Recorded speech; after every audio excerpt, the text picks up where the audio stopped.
There could be many names for what I am, but I have chosen one, conjure. I channel a specific type of energy, the numinous, as in relating to the divine. I am a member of Homo religious, the unfortunate beings that, on an ontological level, exist in connection with the sacred. Why is it unfortunate, you ask, to be one with God? Because God is a broken being. You see, conduits are a necessity for the Almighty. Strange, yes, that they would need anything at all, but it is the truth. I am essential for this universe's survival, and, here's another truth, I wish I wasn't. I feel safe coming forward now, with other conduits telling their tales on the internet, to share my own experience, try to give you a taste of how the divine feels, what God's mind is like. At times, it can be very frightening. But what scares me most of all about the visions is not that I have them, but that for God to dream it, it has to exist somewhere. I will do my best to tell you of these visions in full, but at times words fail me. I hope you will understand that our minds cannot comprehend such things in scale or scope until we see them, and I pray, dear reader, that you never, ever have to see them. The first vision I received was thus: I am greeted by the stars, sliding past me like the introduction to a movie. I am paralyzed. The darkness around me is oppressive, despite the myriad of burning lighthouses from galaxies far away. I cannot look anywhere but forward. As I continue my unrelenting propulsion, there is a feeling that overtakes me, anxiety. It is not yet fear, but a sneaking feeling, something crawling up my spine, vertebrae by vertebrae, beckoning me to look behind myself, whispering in my ear about horrors to come. I cannot indulge the feeling, instead looking ahead, staring into the abyss as I approach something in the distance. As I grow closer, the sound of brass begins to overtake me. It's a tune I remember hearing from my childhood, my mother and father waltzing in the kitchen, a cigarette dangling from my mother's fingers. But no, I never had this memory. My mother didn't smoke. My father didn't wear suits. I was born in 1992. This is a feeling, some strange nostalgia, that God must have conjured. Can God long for things? The music is static in my ears as I come upon the scene. Before me is a Lovecraftian horror I have spent years trying to describe. It looked as such, immense, towering, gigantic. Beyond the size of a planet, it perched on Jupiter like it was a child clinging to an art installation outside of a mall in upstate New York. Its form resembled a giant chameleon, its maw stretched wide, giant fangs dripping with the swirling mists of the galaxies. It blinked at me as it unrolled its tongue and wiped the smog from Jupiter's atmosphere, revealing to me a beauty I cried upon seeing, so stark was the contrast to the beast. Outlined by the creature's black, bulging, scaly body was the scene of nostalgia, the mother in the kitchen, the father holding her, waltzing, and now I see, a son. He sits at the table with his orange juice and toast, the butter melting slowly onto the bread. He smiles wide as his parents dance, his father humming, his mother pressing her lips into the collar of his father's shirt, the starched lines in sharp contrast to the softness of her painted, red lips. He giggles and gets up to join them, the teal kitchen framing the scene so perfectly, the chameleon's tail wrapping around the outside, pressing the scene tightly as I continue to barrel towards it in the sky. God was never a boy, were they? Perhaps they were. Perhaps they've been everyone, everything, every moment. I feel the anxiety again as I watch the boy join his parents in their dance, his tiny fingers grabbing onto their hands, the family swaying back and forth as the jazz tune shifts, crackling beginning to overtake the soft melody. My heart reels as emotion overwhelms me in the darkness of space. What was this mood, my God? Why tell your conduit a story of humanity, when they are human? Do you long for that too? Or have you begun to feel as weak as we are? The chameleon wiped the scene with his long, spiked tongue once more, the pale pink washing out the nostalgia, the atmospheric smog returning. As the vision fades, I see the beast take the planet in its claws and crush it. The second vision I received was thus.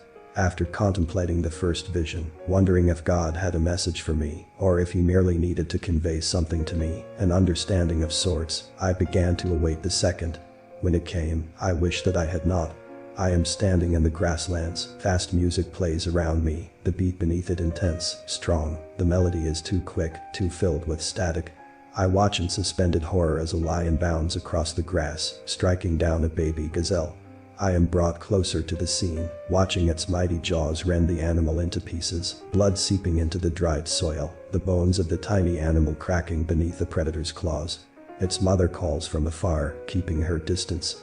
I am made to look upon the spectacle with eyes wide, unblinking.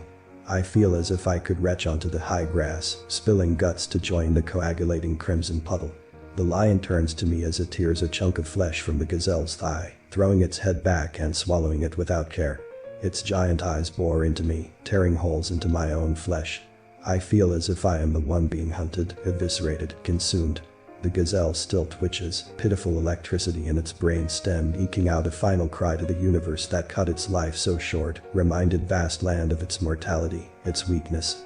I wonder if God feels this way too, predator and prey, dance of the ageless, life told and told. Are they haunted by the overwhelming knowledge that things must end? The chest of the gazelle opens of its own accord, revealing its heart, still beating. The delicate tissue of the heart rends in two as a seed appears in the left ventricle, opening like a bean pressed between paper towels, taped to the windowsill of a small child's home. I feel the anxiety again, stronger this time. Sprouting, the two tiny leaves push upwards, begging for sunlight. I can feel its desperate reach for sustenance. It continues, unfolding itself into a sunflower. The lion ignores the plant as it continues to tear into the gazelle's stomach, sharp teeth ripping into soft organs. The sunflower turns towards the beaming sun, and it begins to wilt just as quickly as it rose up, the bending becoming black, becoming death, becoming inevitability. I feel the bile rise in my stomach, my body suddenly present. I am back in my bedroom, where the vision began. I run to the toilet and throw up, a single sunflower seed floating above the acid. The third vision I received was thus. I am beneath the sea, the music is becoming harsher in its tone, again, too fast, again, the static overtakes it. I am anxious upon arrival, a tinge of confusion, almost frustration, grows inside my stomach like the sunflower from before. I had been dreading this moment. In the vision, I am floating in the ocean. Waves lap miles overhead. I cannot see them, but I know their presence. I do not feel as if I am swimming, but, instead, drowning almost too slowly to notice. I can feel the presence of many living things all around me. I am floating downward, but my vision remains steady, as if daylight existed beneath the ocean, noon sun beaming just above my head. Below me I see a coral reef, an impossibility this low down. Fish streak between the many folds, reminding me of the pulses in a human brain, that pitiful electricity. I am getting closer as I realize the resemblance is not a resemblance, but a fact. I am floating past the edge of the reef, down, confronted now with the giant, smooth face of a creature. It resembles a human, but far too large. Its head is without a scalp, the reef and its inhabitants standing in for the brain. It opens its eyes as I continue to float down, stopping just before it. I gaze into the beautiful, green eyes, the long lashes, tiny fish swimming between them. It opens its mouth in a scream, bubbles bursting past its teeth, a tiger shark darting out. I feel the music shift, the water pressure now evident. I feel the crushing weight of its eyes on me, the mouth, the scream, the lack of oxygen. The fish in the reef slow in their movement, some stopping their travels altogether. The bulbous eyes of a puffer fish land on me, its puckered mouth opening and closing. It inflates in slow motion, its tiny fins flapping helplessly against its now bloated body. I watch as it floats down from the reef, now in front of me. It is so absurd in its shape and movement that I want to laugh, the strange twinkling notes of the music floating around me, same as the bubbles still drifting from the giant creature's mouth. I watch as the pufferfish bursts into sparkling dust, floating down to land on the near-human face. When it settles, I watch a single, giant tear fall from the unsettling green eyes, crafting a trail in the dust, tumbling in the water to the depths below. Does God ever get lonely, I wonder? The fourth vision I received was thus. I am lying in the middle of an intersection in Hanover, Vermont. I do not know how to tell you I know this, but I do. The rain is beating against my face. The music has become mostly static now, but I can hear bits and pieces of a melody I knew once. God knew once. Someone knew once. I am completely and utterly alone. I do not even feel the numinous with me. The asphalt is still warm from the day, but the sun is hiding now, the moon obscured behind clouds. Perhaps it is hiding too. I can feel the anger in the rain, how it stings my skin. I am very aware of my body, my fragile, human body, how it bends and breaks, and becomes and ages and wants to be anything but what it is. I long for survival, but have no comprehension of what that means. The rain beats harder, the pine trees bowing to me, dropping offerings in the form of sharp needles, giant cones, all tumbling, collecting around me in a vision that feels like a tape skipping, rewinding, glitching. The offerings pile higher and higher until I feel I have become them, become the earth, the soil, the pine trees and their giant trunks. The music is skipping too. I am wondering if God has forgotten to clean their record player. Does God have a record player? My thoughts feel like the undergrowth struggling to gather rainwater dripping off the needles. Inside myself, the anxiety and confusion from previous visions begins to morph into fear.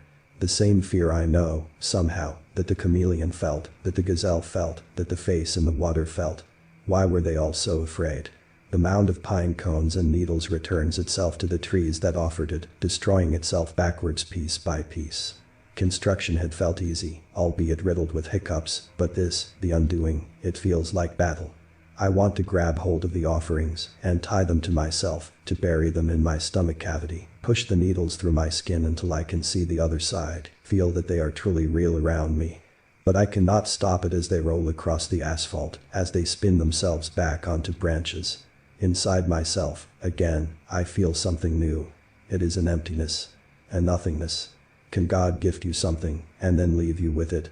Can God give it all? The rain begins to cut into my flesh, dissolving my skin and muscles until I am bones in the intersection. The stoplight, now visible, blinks at me. A sign indicating Johnson Street hangs, swinging in the wind, before it blurs, becoming random letters and numbers, punctuation. There is the sound of a car horn, tires squealing. I awake in my bedroom, soaked in sweat. The fifth vision that I received was thus: I can hear voices. They're saying things I don't understand. There is a piano, a few notes at a time, but broken apart so wholly that I feel broken with them. It is the first song, The Smiling Boy with Toast, but now it is that no longer. I feel the beauty rush into my stomach and tears fall down my face.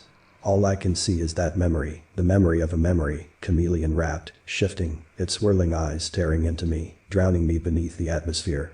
My heart skips a beat with this static. I am afraid, so very afraid. I want to call to God, to ask him to make it stop. I wish to tell him that I cannot handle this.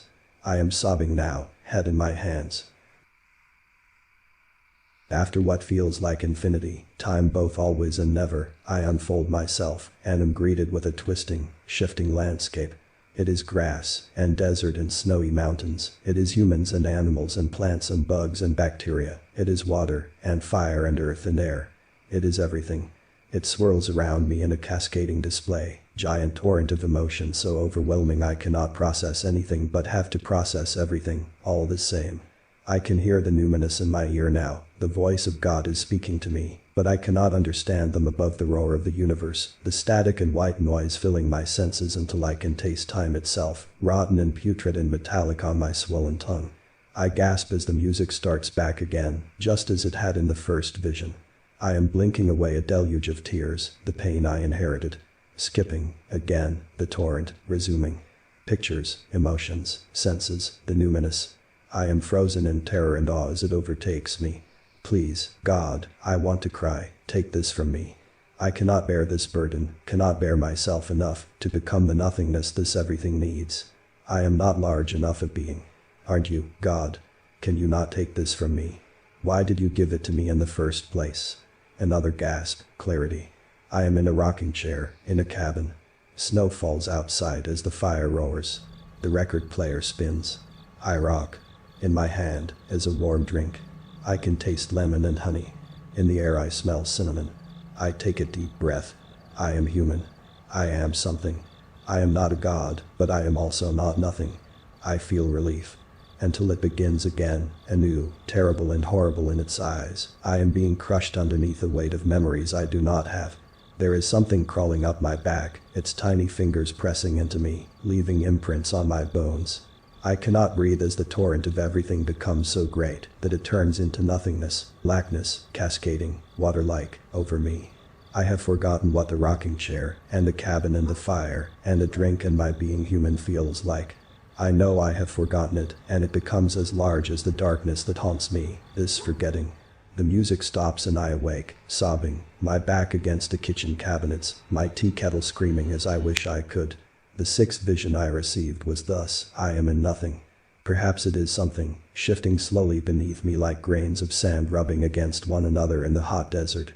I stop. What does the desert feel like, I wonder? I know it has feeling, has substance, has meaning. The numinous is faint around me, the world white and formless. I hear ocean waves, and I wonder what I'm doing here. Who made this? Can it be made? Is it anything? I feel quick and yet slow, so wrapped up in the folds of space-time that I have become them, have become reality, nothingness, the quark inside every atom, so tiny and infinitesimal am I in my own meaning, my own impact. The numinous grows stronger around me, enveloping me. I cannot feel my body, instead I feel time. I feel momentum, movement. Is it moving? It has to be. It does not stop. Does not halt its march ever forward. I can hear the faint drum beats rumbling beneath my own numbness. The torrent from before, the everything, it begins to stream again, trying to overwhelm, but I cannot connect with it, cannot feel its presence as I did before. I am the whiteness, the space, the time, the nothingness, so detached from the everything, that I wonder if I exist at all. The torrent slows as I watch stars burn themselves out, the universe becoming as I feel, empty. Bits of matter drift aimlessly in space, never to contact one another again, the innate connection within them severed by distance and an incorrigible issue. They cannot speak of what was. They do not understand, do not comprehend, do not remember what it was like to have momentum, to carry energy, to be something but inert, formless, without purpose or movement. I am beginning to connect again, as the whiteness of my world blends with the blackness of the universe. Slowly, I drift into the space between them, watching as they merge and swirl and become something new. Inside of me, I feel something growing, pushing. The music begins again, so faint I could have mistaken it for more static, but I cling to it inside of myself. On my bare skin, I feel the barbed tongue of the chameleon, wiping away the smog of my atmosphere. My chest cavity opens, sunflower sprouting, wilting, returning to close me up. The pitiful electricity swims in my hardening brain, the synapses failing, bloating, popping into nothingness. I feel the last pine cone drift away from me, returning to the blotchy trees, no longer real in my mind's eye. And the static returns in full, hearing nothing. I have become the visions. The numinous has left me here, in the center of everything. I feel as if I inhabit all. I have become the becoming. What is it that God needed to say? To create? To give? I am halted. Stopped. I have reached the event horizon, the nothing, the no thing. It is all dissolving, and I cannot feel anymore. The thoughts drift like the matter, aimlessly, forgetting what it was like to have momentum, to be something. I am left, stunned, empty like the vast void of the cosmos. It is here, and I am utterly alone. Where will God be at the end of time, I wonder? You don't have to be religious to connect with the numinous. It is all around us. You may not believe me and my visions, but I do not dream. I see.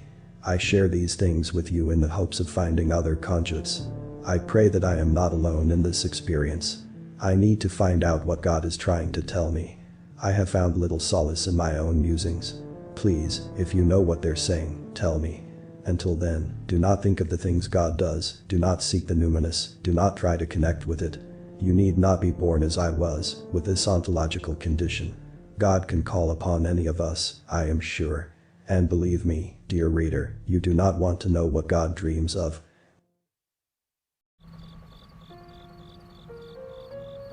The museum opened without public warning. Once during the week and only at 6 o'clock in the evening, no earlier, no later. Any bratty excuse, such as a sluggish private jet, simply did not cut it. Only those outside the gate at 6 o'clock were permitted inside. No one knew where this giant playground for wealthy men was, not even God. And in this place, there was no God. My gods were the rich and famous, and they were merciless and cruel. There was no security here nor staff besides me on opening day. It was a grand lawless building only made for the top 1% of the top 1%. Our reason for lack of employees was the same reason Michael Jackson shut down a supermarket for a day visit in the 2000s, uninhibited fun without judgmental eyes. I did the same thing I did every opening day, adjusted my maroon waistcoat, combed my hair, shined my shoes. At 5:59 I came tapping down the marble staircase with a spring in my step. Not from excitement, rather, a jumpiness that came from instilled fear. The museum was about to become their toy shop yet again and me their plaything. This time, I could only pray that they waited until midnight before asking to see our paranormal relic displays. I could only pray they didn't let her out. The foyer was huge, towering golden pillars wedged between ivory-flavored marble flooring and a mosaic glass ceiling that let starlight beam through. With one hand I braced the door that stood 3 men high, my other hand turning to check my watch. It was 6 o'clock. 4 pompous men and 2 posh women smugly marched in. They were dressed in fur coats, alligator skin, diamond jewelry from head to toe. It was quite frankly comical. Not to me though, of course. I had seen it all many times before. However, there was one man at the back who didn't care to show his wealth. He was dressed in his finest outfit to visit a convenience store, loose cuff jeans and a green t-shirt. I pondered what he did for a living, but I simply didn't know. What I did know is that within minutes the look on his face said he wanted me dead for sport. I announced, "The tour will start immediately. There is a coat rack to your left if you need to leave any belongings. I do not recommend venturing off. I must press you all follow me for the tour. However, it's completely optional." It was as if I read off a script. The route started off like any other. I led the rich brats through the left side of the museum. We walked past the history and war rooms, past the living wall, past the Mariana Trench exhibit. We housed creatures from the bottom of the ocean in there that the public hadn't seen before inside immense pressurized titanium tanks. I liked that exhibit the most, but it wasn't time. Hallways were always hauntingly quiet on opening day. The museum's property outside stretched for miles too, so no cars nor people provided any consolation for my lonely mind on long nights such as these. It was just me, the rich savages, and the exhibitions. Walking into a hallway intersection leading left to the paranormal display, and to the right the insect room, we had stopped. Please don't see it, please don't see it. I thought. This way please, why are you all stopping here? I knew why. They saw the glass cabinet that towered by the door to the paranormal exhibition hallway, and curiosity beckoned them. It was covered by a dust blanket. Only I knew what was underneath, and I knew it was best untouched. "Can we take a look at this?" a voice said quietly from behind, and shattered me like a toppled vase. My smile had to be kept up. I couldn't crack at the start of the tour, that would be tragic. "We will return here after midnight, once we've explored the rest of one of the men sternly interrupted. "We paid good money for this," he shouted. "Give us a look." I pulled hard enough at my hair I'm surprised it didn't come out of my scalp. "Please don't make me show you. I don't want to wake her." "Yeah, give us a look." More bullies chimed in. I was no rookie to the psychological wedgie, but it was in my contract to not put up a fight. Swallowing hard, the words escaped slowly and unwillingly, "Yes, sure." My hand reached for the fabric reluctantly like it was a hot stove. I pulled the graphite sheet away from the case and flipped the light switch. Kick kick kick tack tack, the fluorescent lights popped and ticked as they flickered within the glass oblong that towered above us. The woman inside was ghoulishly tall, at least 7 feet so. If she were any bigger, her head would have had to tilt to the side. Sometimes it did. Her black hair flowed onto her pale shiny shoulders like an Ashen willow, her face plasticky and silky smooth, the flesh of a child's doll. Beneath the glass cube, Mariette, 1973 to 2004. The fat man's plump face stared upward, utterly transfixed with a thin, soaring woman. "How?" He cleared his throat. "How did she die?" I thought for a while, my face contemplating and changing in the dim lighting. They clicked and blinked once more. Kick kick kick. It pains me to say this, but she was once the tour guide for this museum. My hand met the cold glass. Sadly, after a few years she had a mental breakdown and passed away. There were a couple gasps from the rich folk. "Passed away." A woman's voice from the crowd. "She," my jaw tightened. She injected herself to death with plasticizing agents. In fact, that is one of the loopholes as to why we can keep her body here on display. Her body is more plastic than flesh and bone. Kick, kick, kick. The lights went out. They'll be back any second, I soothed, reassuringly. That story is absurd, a man boomed. Unfortunate, sure, but woefully true, I rebutted. The other loophole being her will. She wanted to give herself to the museum just as I paused. The museum had given itself to her. The lights inside the case came back on. My heart sank into my stomach. Clicking noises had not been coming from the lamps after all. Creaking had come from her plastic joints twisting and contorting, old plastic grinding against itself like a cursed figurine. Now visible, her head had been creaked to one side. She stared unblinkingly at me with glass eyes. Dampening the sheet with my sweaty palm, I narrowly managed to quickly toss the fabric covering the glass before anyone noticed that she had readjusted her head when it had been dark. Is that it? Someone said. Can we touch her? I want to feel her rubbery, plasticky skin. Sends chills up my spine. Another one said. I couldn't say no, as per my contract. Hell, these wealthy scumbags could kill me for fun and get away with it if they didn't get what they wanted, and nobody would hear me scream. I had to think quickly. We shall be moving on. I extended an open hand to the hallway. This way, please. For some exhibits, I held on to the harrowing details. To feed them specifics would be like planting seeds of trickling intrigue in their minds, and intrigue led to an unsated curiosity. Curiosity always killed the cat, no matter the feline, a rich breed or a stray tom. I didn't tell the wealthy people that the doll hated her glass prison. I didn't tell them that we closed her eyelids so she could sleep. Things were going smoothly for a few hours. I let them hold and handle the child-sized beetles we had imported from Madagascar. They were beautiful and fluorescent like sunlight through crystal. I got so caught up in my presentations, I had almost forgot about Mariette's napping, plastic head.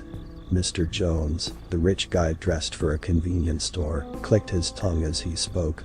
Hey, guide. He threw one thumb behind his shoulder, pointing backward. We're gonna go back this way to have a look at something else. I nodded reluctantly. Shoddy sneakers tapped away at the marble floors as both he and a woman disappeared down the hall. For a short time, things truly were going great. I even let one woman into the space where we held the glass butterflies. They were gorgeous insects, almost invisible to the naked eye, translucent yet poisonous. The remaining billionaires were silently yawning. Deep down I knew what they wanted to see. My chest tightened. At that moment I thought that I was beginning to hate my job.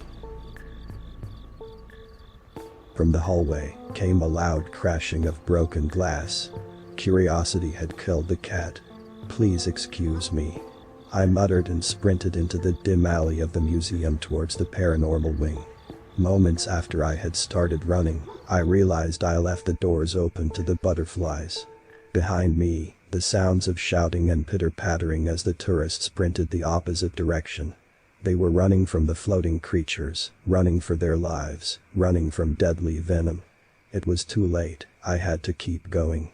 My heart sank, I already guessed what I was about to find ahead. The evening was no longer going swimmingly. Around the bend, I found one woman crouched against the wall by a window. She was a ball of tears, clasping her head with two hands. What the hell happened?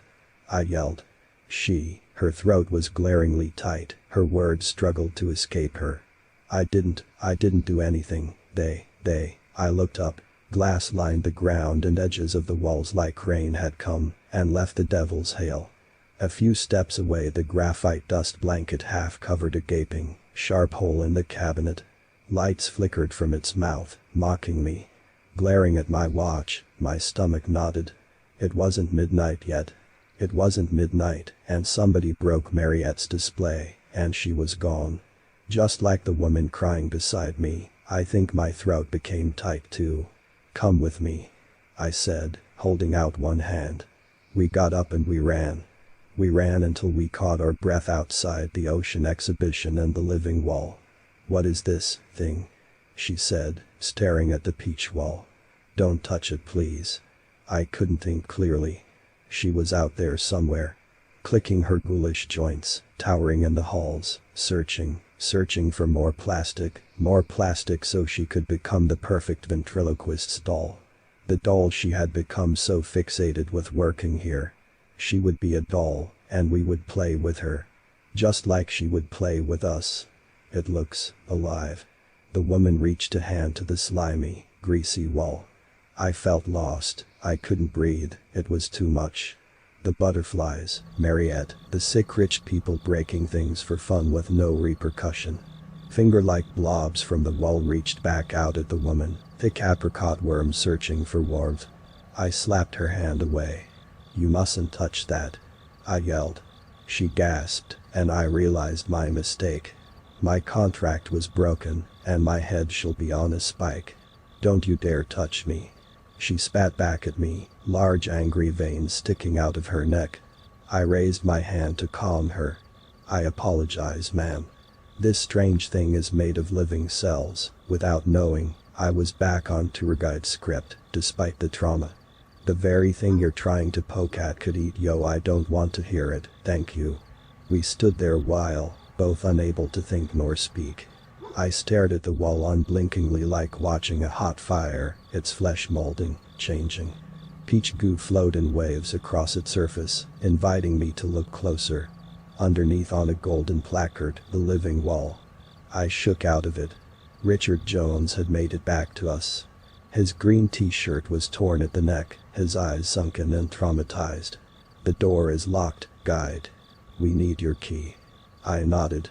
"Right away." I started jogging towards the direction of the foyer. He wasn't following.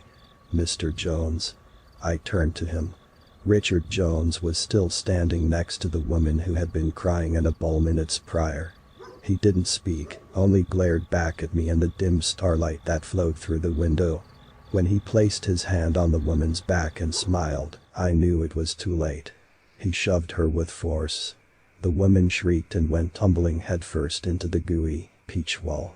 Her bones snapped and buckled as blobby fingers wrapped themselves around her spine, her neck.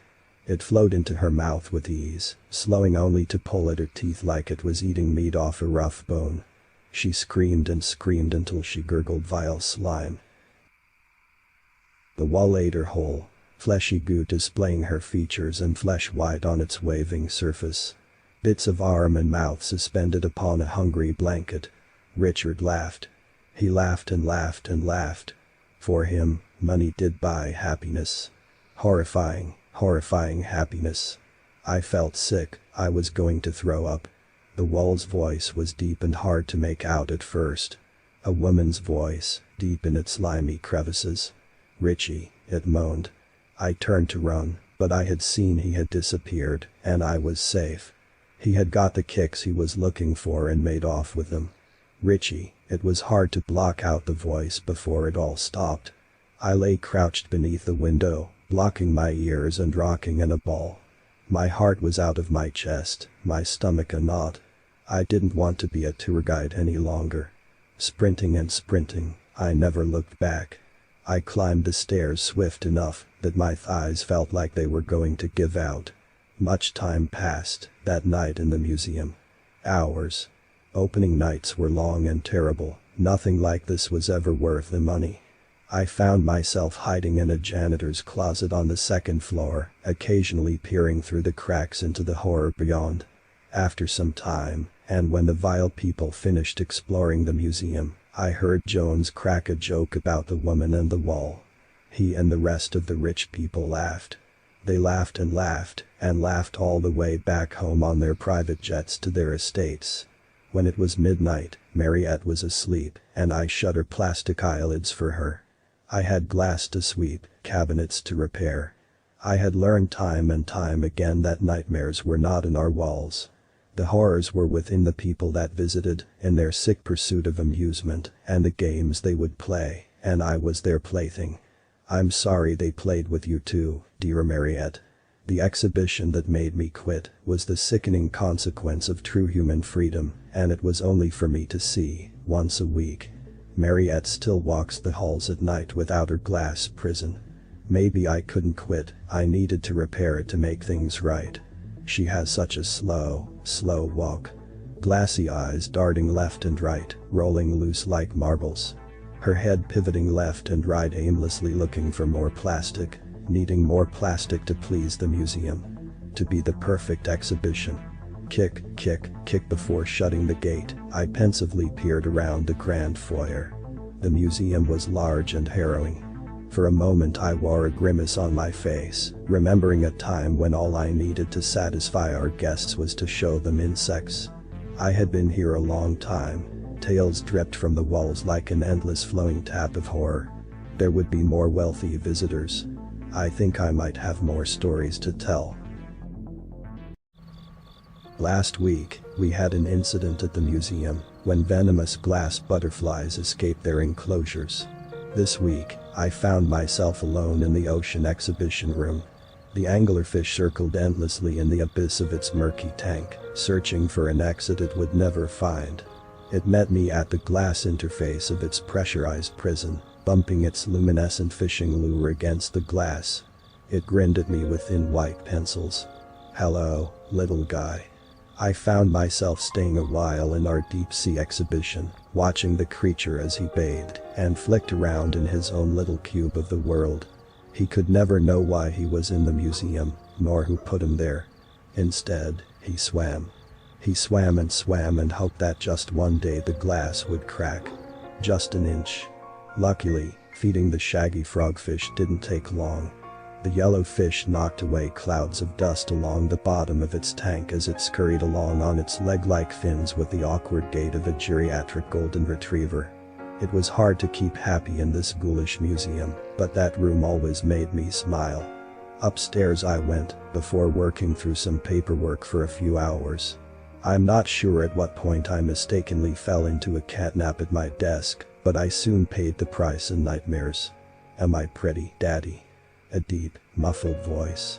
Blowflies sprawled across her face that was framed with golden hair, black wing spots covered her eyes and mouth. "Am I pretty?" She didn't sound like Sophia. The face of my dead daughter, nothing more. It must have been hard for her to speak. Flies coated her throat like popping candy, bursting and buzzing as she spoke. "Daddy? Did you doze off again?" She giggled in a voice that was not her own. Flies crawled around her face aimlessly, whirring, buzzing until I swat one crawling up my arm. I woke up groaning with a jolt, my wrist pink where I slapped myself awake, the monstrous foyer of the museum still clapping with an echo. My paperwork sprawled everywhere across my table, stressing me again just as easily as it had put me to sleep.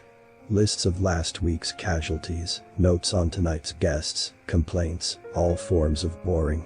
Paper unstuck itself from my arm and fluttered to the ground floor from my reception desk one floor up. The ocean exhibition and the unconscious escapism that naps brought me was my only liberation from the museum.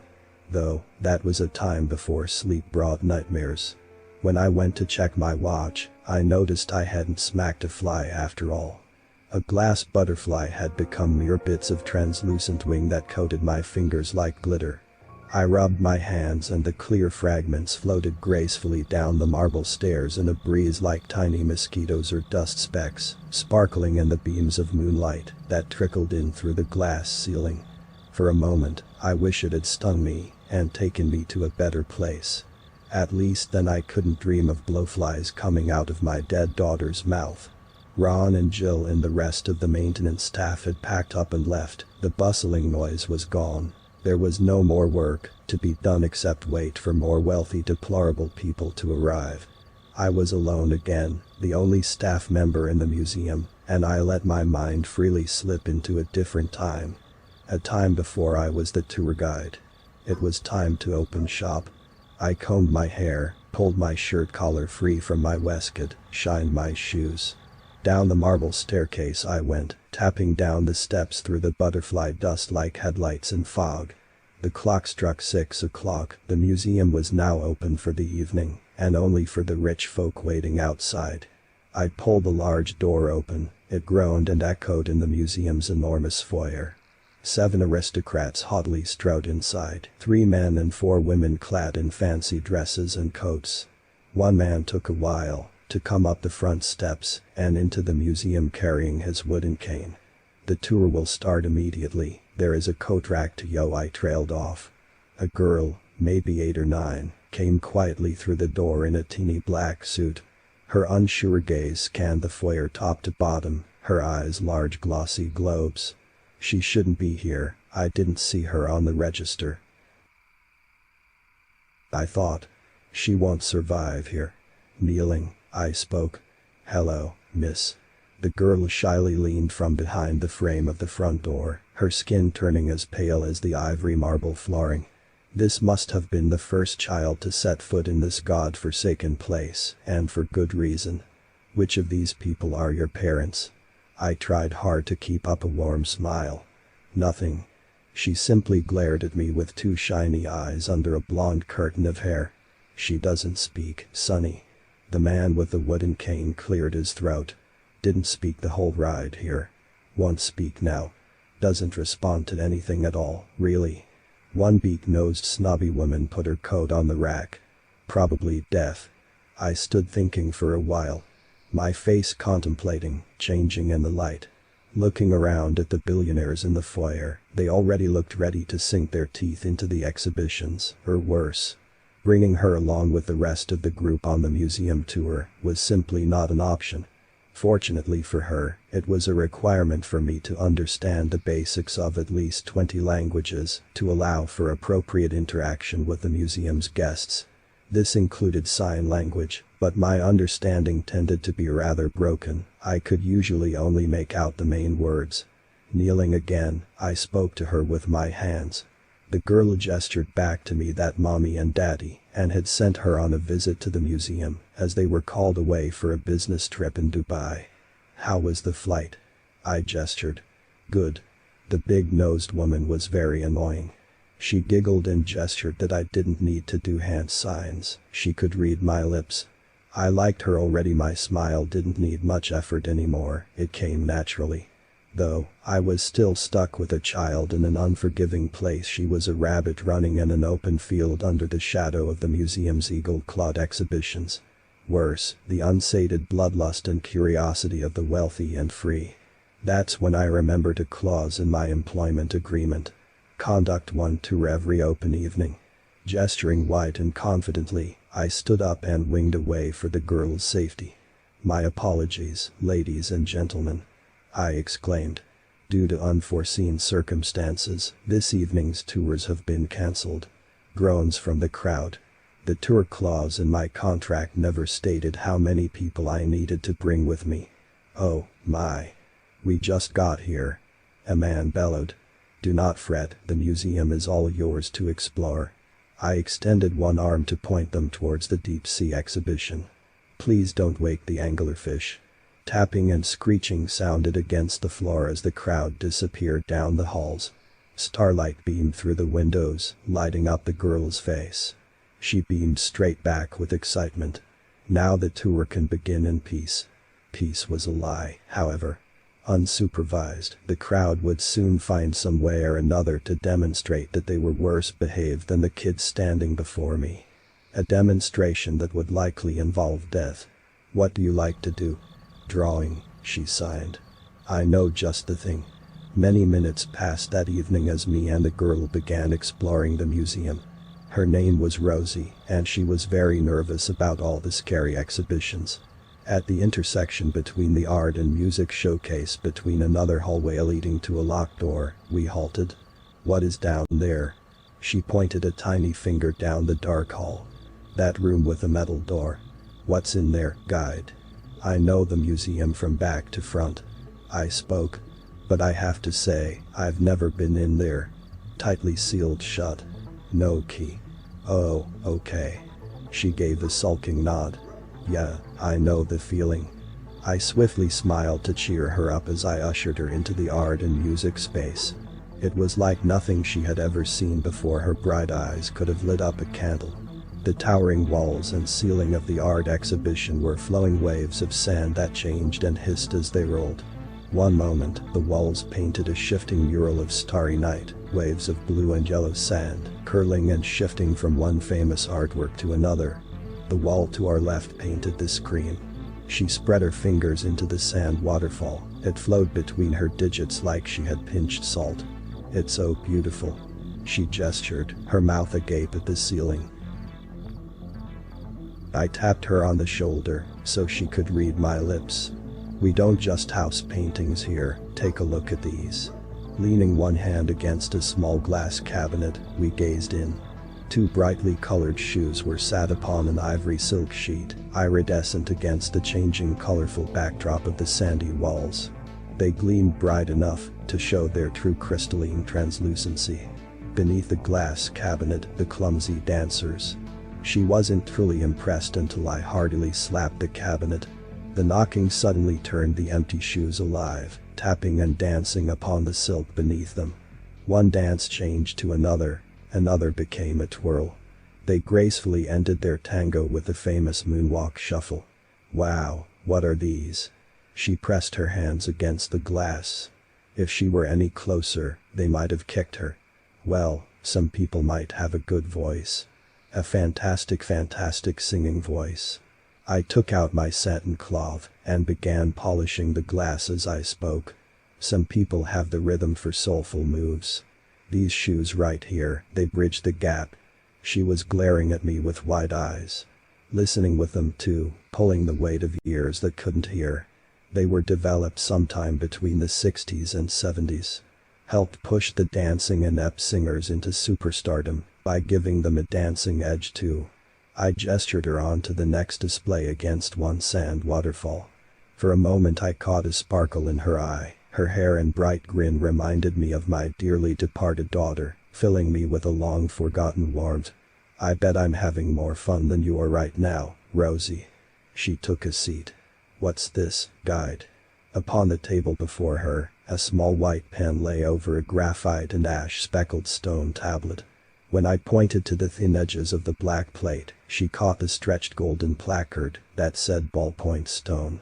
Her head twisted around at me, eagerly waiting. "Go ahead, you'll see." I nodded and she turned back around. Her hand grabbed a pen. It met the plate with a blocky tap. Abruptly, the wall of sand bloomed a pale white, save for tiny imperfections of dotted peach-colored sand that gave it the impression of an art canvas rather than plain paper. As her hand swirled upon the plate, blotches of black sand circles formed and swirled against the wall's coarse current. "Draw something, Rosie," I spoke. "The plate knows what you will draw and will guide you." Unsure at first, she shook the back of her golden head a few times. An 8-year-old perfectionist. In that moment I smirked when I pictured her rolling up her suit sleeves to get the work done right. I laughed when she really did it. "Is that me?" I let out, staring at the sand wall. A man with brown hair emerged on the moving canvas, dressed in an absolutely dashing maroon waistcoat. Must be me. The drawing was a bit beyond an 8-year-old's range of skill. We had the pen and plate to thank for that. Though, she was doing a beautiful job showing off. "Wow," I said. "That looks great, Rosie." She had all my attention when she began drawing another figure. "Who's that beside me now?" In the sand of the towering wall before me, a gawky shape appeared that bloomed big black blobs. It looked familiar, yet terrifying. Diabolical sharp nails protruded from its lanky black arms. "Rosie." "Nothing." She kept scribbling away tirelessly at the plate. The thing loomed over my figure on the drawing on the wall, the sand flowing, the creature looming. It was a sickening animation. One ghoulish jaw hung free over its disgusting long neck. "Rosie." It engulfed my head, thin pencil-like teeth cut through my childishly drawn throat, red sand suddenly coughing and spitting out of the wall and onto the museum floor, staining Rosie's shirt like bloody rain. "Rosie." I grabbed her by the arm. "What the hell are you drawing?" She glared up at me with glossy eyes like she was about to cry. It wasn't me, she sighed. I lifted her from the seat and plopped her upon the floor that was littered with speckles of red sand. She turned to the wall and pointed at her depiction of me. See, that's you. My heart was racing. Did the museum make her draw this? And her shaky arm slowly drifted to the black figure. That's Mr. Sleepy. I felt sick. I had tried so hard to pull her away from the mayhem, but the museum had bitten back. Come with me, I said sternly, and she took my hand. Off we went quickly, downstairs to the indoor forest exhibition. I had to keep her safe, no more misadventures. As we left, Mr. Sleepy turned his head and stared at me with his vacant, horrifying sandy eye sockets. I didn't tell her that. We saw a few distant visitors along the way to the forest room. They roared with laughter, screamed. I ushered her along with me, holding her hand tight. For a while, things were much calmer in the forest room. I explained to the girl that it was partly an aviary, and reassured her the birds still got sunlight through the glass ceiling when it was daytime. Though, this evening only moonlight beamed through into the museum's indoor forest. Rosie and I startled a few birds crunching the bark upon the ground as we delved deeper. Quiet, Rosie. I gestured this time. Yes, we have to be quiet. I pointed to a display next to us that was wedged between two well-trimmed trees. It was dark, but we managed to make out the shape of a person inside. That tree looks like a man. She gestured. That's because it is. Her eyes lit up as I whispered, still clenching my hand tightly. An experiment gone wrong. We house it here, so it can sleep. He's not human, not anymore. Feasts through his roots or anyone stupid enough to get close to him. Nothing could be heard in the dark indoor forest, only that of the crunching of leaves as she moved to press her nose against the glass with a screech. Rosie, I whispered. Don't make too much noise. What's his name? No name, I gently pulled her away from the exhibit. Though, some guests call it the slumber ghoul. He's relatively harmless. Though, one of our poor janitors fell asleep in here during one of these long evenings. Never woke up. Her hand tightened around mine. They say he eats you through your dreams. I whispered. And if you're really tired, you don't even have to be asleep to feel it happening. That was all I had to say. She pulled my arm in a hurry towards the door. Sorry for scaring you, Rosie. We had almost made it to the back door when a couple of blue butterflies fluttered and landed on her hair. She had almost lifted one onto my finger when leaves crunched behind us. One of the deplorable rich people had found us. He was scrambling around in the dark, reaching out with hands unable to see. His hand met the cabinet that housed the tree man. The idiot sounded a loud honk as his fingers slid across the glass. Without warning, he smashed the glass, cackling as he ran out of the forest aviary and back to the halls. Rosie tried to free from my hand's grip, breaking into a sprint to no avail. It's okay, Rosie. The back door, let's go. We jogged quickly through the trees, crunching bark and waking birds as we went, running. The door to the aviary sounded a clack. Somebody was locking us in. I jimmied the rusted doorknob at the back to no avail.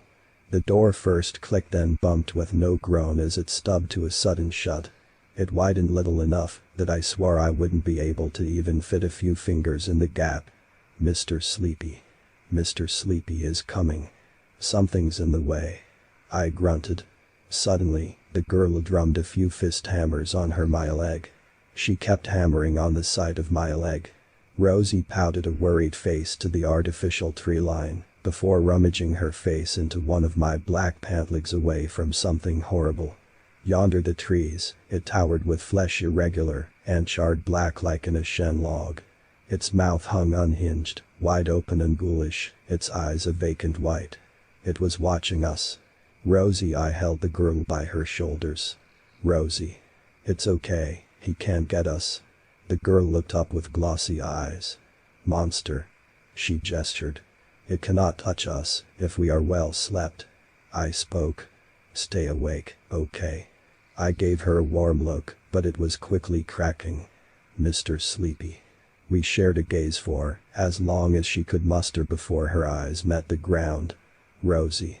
I want you to stay calm when you answer my question, okay? I had to balance my gaze between her and the thing in the trees. Rosie sniffled, then nodded. Did you sleep much on the flight to the museum? My eyes darted to movement behind us. Blackened stumps where legs should be slogged under the ghoul, moving weighted like an unrooted oak. Every slow step it took made its torso contort with a sickening crack, as if its bones had snapped and twisted. Its mouth had since widened enough that it could fit Rosie's beautiful, ripened head inside. Rosie. Did you sleep? Crack. Rosie. Crack. Crack. Like a fever dream, I saw blowflies crawling over her eyelids and her mouth, just like my dead daughter Sophia. Am I pretty, Daddy? I snapped out of it. Rosie, please. I boomed, shaking her. Crack. Crack. Crack. Crack. Crack. I had to get her out. I couldn't lose her. Not again. I shot up from my knees, launching her onto my shoulders and bolted towards the other door. Her head bounced around for a while. I ran, but when I steadied, we made out the ghoul. It was looming close, a mere 20 paces away. Its torso flailed with a disjointed crack in directions perpendicular to its body. Hold on, I announced as I held Rosie to my chest. I extended a leg and launched a kick into the door. Curses under my breath could not drown out the sickening sound behind me. All I could think of was that I had to get Rose out and that its steps sounded like boot meeting snail. Get in, I said, and her shoes popped on the ground. This time, I held my kick as one shoe planted against the door. I could not open it wide enough for myself, but pressing the door with my boot made it grown wide for her to enter. For a split second, I worried about the rich people through the door and in the halls too. One long unending nightmare. I finally broke through.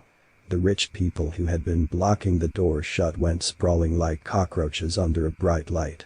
They cackled maniacally as they ran through the halls. Almost got you. One of the rich men laughed as he went around a bend, his voice becoming distant as he ran. They couldn't keep getting away with this. They couldn't keep tormenting me and the museum for sickening entertainment. Wait here, I told Rosie. She was a ball on the ground, shaking and sobbing. I shot up on two legs in a rush and gave chase. The rich prick ran and ran, his hands screeching against the walls of the tight corridor, our museum's greenhouses on either side. You almost killed Rosie. Sprinting, I had almost caught up with him. He was in arm's reach. Stop running. His leg caught itself beneath one foolish stride. He went tumbling into one wall, before pushing off of it and into another, smashing the glass and halfway tumbling into the greenhouse. Spectacles had come away from his face, blood drained and trickled towards his scalp as he hung over shards of the broken window. Starlight flooded in from the greenhouse and blanketed his face in a greenish hue. Help me, he coarsely pleaded. One arm reached up at me, wanting to be pulled away from the glass into safety. Inside, Holly, our greenhouse Venus flytrap with a mouth to fit a man, twisted and loomed in the evening light. She was a ginormous, beautiful plant. Hungry too. The man's head tilted backward and set eyes on the plant. He wriggled and wormed, trying to free from the glass that stuck through him. I reached one hand outward to lift him, then stopped myself. Rosie's smile glowed in my mind like hot steel. My daughter, Sophia, had that same smile. A smile he wanted to take away. My arm retracted. Lift me out of here, he croaked. Hurry. I glared at him unblinkingly. Then it was over. With one swift swoop Holly swallowed his torso, green hairy fingers from her lips snugly tightened around his body like mossy bandages. My employment contract has been broken. And I shall be punished. Globules of thick slime dripped from the flytrap's lips, arms, and legs burst out of her mouth as she chomped. When I returned to Rosie, I held her hand tighter than I had the entire evening. I held and held her hand all night until it was time for her ride to pick her up from the museum's courtyard. Broken glass and escaped exhibitions tended to be the majority of the damage, and for a few hours I swept. When everyone had left, all that was left for me to do was sit at my reception table and wait for sunrise. My contract had been broken. I had let a guest die at my hand. They were always all despicable, I suppose, but that one had to die. Rosie's warmth that had gripped me so tightly dissipated hours after the museum turned quiet. Everything was cold again. I miss my daughter. I'm sorry I couldn't protect you like Rosie. There would be more rich guests to torment me next week, and there was no escape. I thought about the ocean exhibition I visited earlier in the evening. The anglerfish and I are one and the same. I love you, Sophia. Slumped at my table, I lay broken and bruised. I rested my head upon folded arms, ready to let sleep come to me. I hope I don't dream of you, my girl. I don't want to see the blowflies again. For a while, nothing. Then, something quite curious. For the first time in 15 years, the museum's phone rang.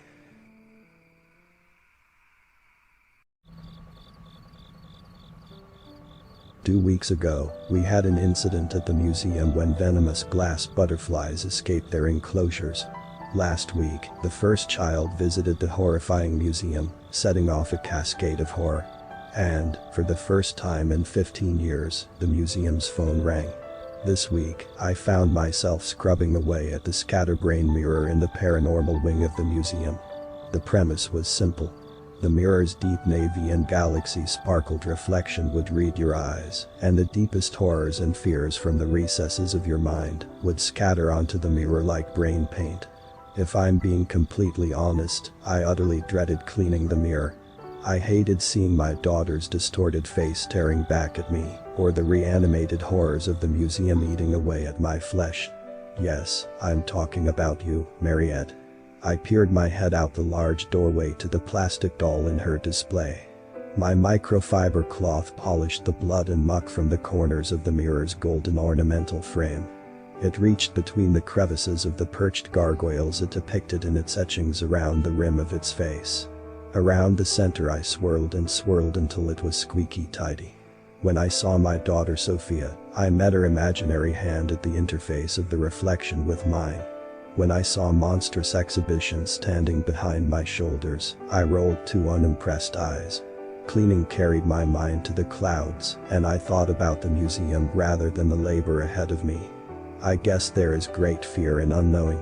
And, like a disease, the fear I once had for the museum's daunting artifacts soon spread to another host once I became accustomed to its horrifying mechanisms while living in its belly for so long.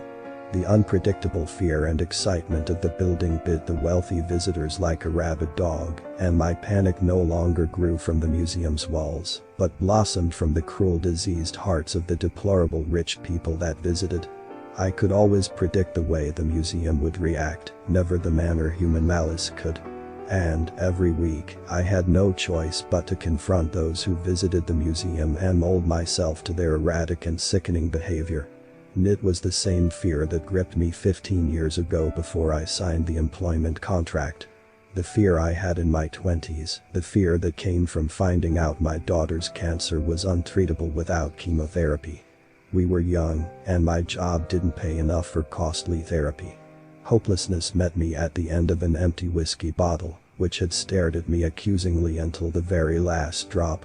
I was a failed father with nothing but time on his hands to watch my daughter Sophia wither away and observe her joyful, smiling soul fall through my fingers like sand. That was, until the day I saw a strange article in the newspaper. Tour guide wanted, it read. When I saw the salary listed, I saw not dollar signs but my daughter's bright smile. My mind's eye witnessed her future graduation, her wedding, the second chance from the cruel illness that had been pulling her from my arms and into a child-sized coffin. The employment contract to be the tour guide at the private museum was simple, yet unforgiving. The paycheck was huge, enough to solve my personal woes and help my family. Though, the paperwork was littered with strange clauses. Most of which ended with, In event of breaching this agreement, employee is subject to immediate termination and exsanguination. If you don't know what exsanguination means, it's a showy word to describe draining your circulation of blood. I was 20-something, desperate, and I had guessed the word meant that they were going to forcibly take me from the property. Later, when I found out what it meant, I consoled myself it was merely a sick joke. No organization simply murdered unruly employees. My wife, however, didn't find it amusing. Though desperation took me, it propelled me to sign up for Sophia's sake. And the museum held me in its jaws for 15 years. The contract was indefinite, and early termination would result in one thing: exsanguination. This was no known organization. No one would hear me scream, not even God. And in this place, there was no God, only the rich and famous. Last week when I picked up the phone, a voice sprinkled with familiarity met my ear. It was the voice of someone I had heard before, sounding deep and curdled between obese lips. It was the museum curator, and I had not spoken to him in 15 years since the day he presented me with my contract. "Hi there, boyo," he boomed. A hissing of stubble sounded through the archaic museum phone. "Who is this?" I murmured. He bellowed a fat man's laugh. "Oh, you don't recall?" My stomach sank when I remembered the curator's voice. We spoke for a while, and the conversation was short and terrifying. He was understanding, but beneath his bubbly tone was an underlying and unsated desire for cruelty. He was just like the rest. After a short chat, he coughed into the phone to break the catch-up. "What I'm trying to say, lad, is that I appreciate your commitment to the museum. That I do. For the guest list tonight," he paused, murmuring gibberish as he read something. Yes. 5 will be attending the function tonight, 4 of which are guests." I nodded to myself. I was off the hook. But why was he calling me? Great, IWILL, the last attendee is not a guest, rather, will be there for your aforementioned exsanguination. I think my heart stopped. "Excuse me," I said. "Oh, it's not all bad, chap. If the attendee is incapacitated and unable to carry out this clause of your contract, kill you, we'll be seeing you on time for work next week. Cheerio." The phone clicked off. It was a painful week after that night, and my heart never left my throat. Every waking moment my mind would drift and be reminded that someone was coming to the museum to end me. I suppose that was always a risk when giving tours to the deplorable brats that visited. But this was different. Whoever it was, their sole goal was to leave my body cold and lifeless. I checked my watch after I had finished polishing the mirror and began walking towards the enormous foyer. Uneasiness, as well as my turning stomach, almost made me forget it had to feed Tooth Fairy. Up the stairs I went, and down the halls, passing the locked steel door on my way. I had never opened that door, and it always tickled my curiosity, though there was absolutely no way inside without a key. Besides, it was a matter for another time. The guests were going to arrive in 15 minutes. So was my executioner. At the end of the flowing walls of the music and art exhibition was a dimly lit doorway that I rarely entered. Outside on a large golden placard above the entrance, Tooth Fairy. The room inside was a dark cube space with painted black walls. A single spotlight illuminated the painting hung in the center of the furthest wall.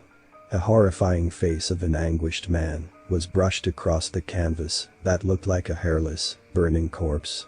Its mouth and eyes were vacant holes. Distant white specks could be made out in the open cavities of its face. Teeth. Throatfuls and eye sockets lined with hundreds of teeth. We were given this painting from a woman who saw the face move on her bedroom wall. Obviously, no art dealers would take her up on a donation. Our cleaners kept the teeth from our deceased visitors' corpses for a special reason. It's grotesque, sure, but completely necessary. From my maroon waistcoat pocket, I pulled a handful of bloody teeth and fit them snugly in the rim of the artwork's ornamental frame. Monthly feeding became a ritual, so he didn't leave the painting and walk the halls. I hated the times I forgot to feed him. The times he crawled out of the canvas dye and slogged around the halls, looking for me. I checked my watch, it was 5:59. The museum was about to open. Quickly adjusting my waistcoat and brushing my hair, I came tapping down the marble staircase of the vast foyer. With 2 hands, I pulled open the enormous door. As usual, the rich folk sauntered into the museum on their invisible high horses. My wandering eyes scanned and assessed them quickly. Any one of them could be my undoing. In the group of 5 there was 2 men, one plump and stubby, another gaunt and scraggly. Out of the 3 women, 2 were bony and frightening to look at, like fleshy scarecrows with long, pompous noses. Lastly was a lady that was quite pale and beautiful, her eyes quite small on her face, which was framed by ash-black bangs and a ponytail. That woman, however, stood out to me long after we had begun the tour. The ponytail of hers didn't stick out from her rich girl high horse, rather her middle-class mannerism. She carried herself with a pride that was of a hard-working businesswoman, content and happy with her 9 to 5, not the accomplished grandeur of reeling in millions of dollars of fortune from multiple estates. Was this her? I took them through a couple exhibitions, passing the glass-walled hallways between our greenhouses, where Holly had eaten a man the week before. They clapped at the Venus flytrap's enormous, olive mouth as it twisted under the evening starlight, oblivious to its horrific history. Though, maybe one of them knew. The one the curator had spoken to must have known everything. We had stopped at the paranormal wing. They saw Mariette for a while before their eyes then set on something else. "What's under here?" a woman said, pulling at a display cabinet's blanket. "Take a look," I said, pulling the fabric away with one shaky hand like a magician terrified of a failing stunt. He had no human mouth nor teeth. His snout was the long hairy tube appendage of a blowfly. You could see his black eyes in the incandescent light at certain angles. They had faded to pitch after the many years of anguish and isolation in his glass prison. His face was a charcoal black, not gray. So was his gangly body, that broke out wings and spiny limbs through his hairy graphite flesh. There was no white in his eyes, only a screen door pattern upon 2 bulging, dark eyeballs that housed 1,000 more. He watched us unblinkingly through the glass, one deformed wing buzzing and clicking. Moving. Half human, half fly. Below the display on a golden placard, it read, "Beelzebub." The woman in a long brunette ponytail leaned in and gawked, pressing her done-up nails against the glass with a clack. As she turned her head to say, "Shouldn't he be in the insect exhibit guide?" the thing inside the glass turned his revolting head too, as if it could understand her. As if he felt mocked. There were a couple chuckles from the rich crowd. My jaw tightened though. They were upsetting him. He was there originally, yes. I wiped one sweaty palm against my trousers. He was brought into the museum by an anonymous donor, describing it as being the product of experimental chemical warfare. The lady nodded pensively. The thing buzzed inside the glass. However, I continued. Our team quickly disproved this. Our museum was unable to understand what this creature was, nor what happened to him. And so, he rots his days away stuck in the paranormal wing. It's tragic, but necessary. I personally believe the person who donated him thought we were his last resort to dispose of him. Suddenly, one hairy feeler braced the glass and stuck against the barrier like a sickly black hoof. I felt queasy and wanted to move on, but the questions kept pouring. "How did he get that name?" a man's voice said from the back. In theology, Beelzebub was one of the 7 princes of hell. In Ugaritic, the name roughly translates to Lord of the Flies. My eye briefly caught the thing in the display cabinet bending its head to the side like a confused dog, one disgusting tube snout rocking back and forth like a pacifier. Does it think? I mean, like you or I. We simply don't know, I said. Not many staff come into this exhibition chamber, let alone try interact with the pieces. Extending one arm forward, I ushered the crowd to walk on. We did for a while, until I noticed the woman with the black ponytail still pressed against the glass gawking at the blowfly's body. "Ma'am?" She pointed an index finger at it for a couple moments before speaking. I want to try speak to him. He looks like he's in pain. I don't think that's a good idea. You probably pass him every day you work here, she interrupted, her tone searing me like hot coal. Giving tours, cleaning cabinets. And not once have you tried to find out if he's still human in there. Her finger darted against the glass to his bulbous, hairy black head. I glared at her for a while and brooded. Did this museum guest have compassion? No, I swallowed. Was this her? The curator's inside woman. The one trying to kill me. If she got any closer to the fly, she would be as good as dead. Though, I might be the collateral damage. We should move on, I asserted. She snorted.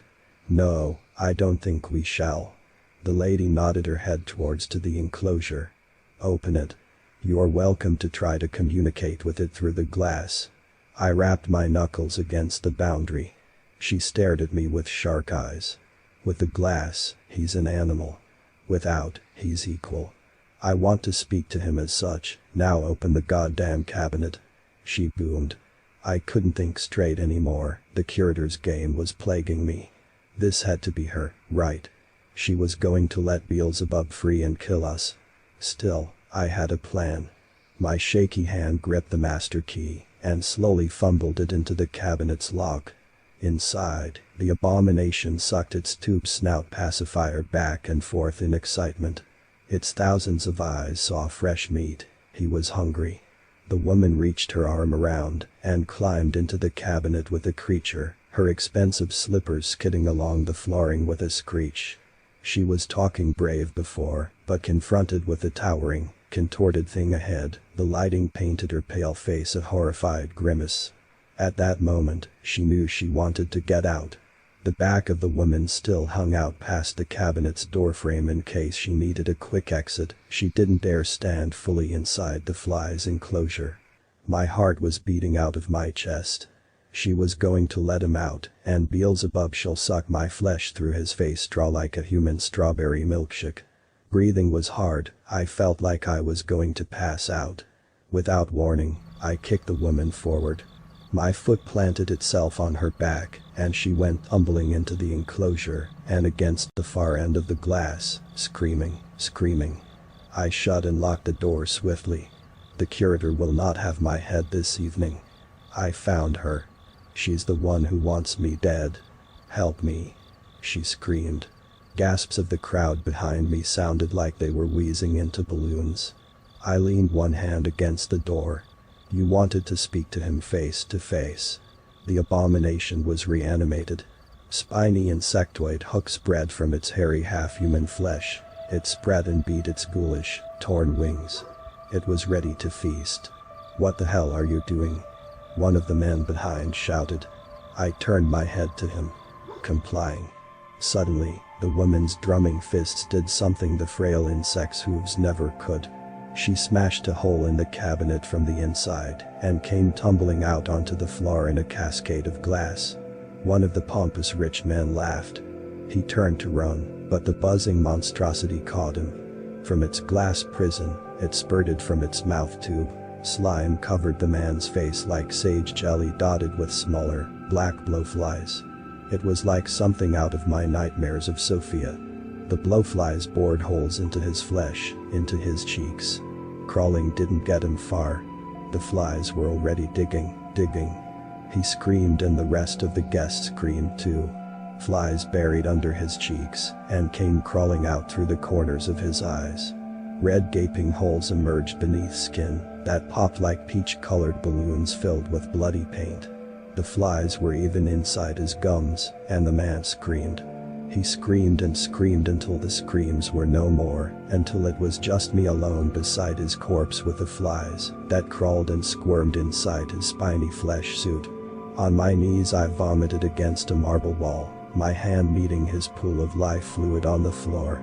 Exsanguinated.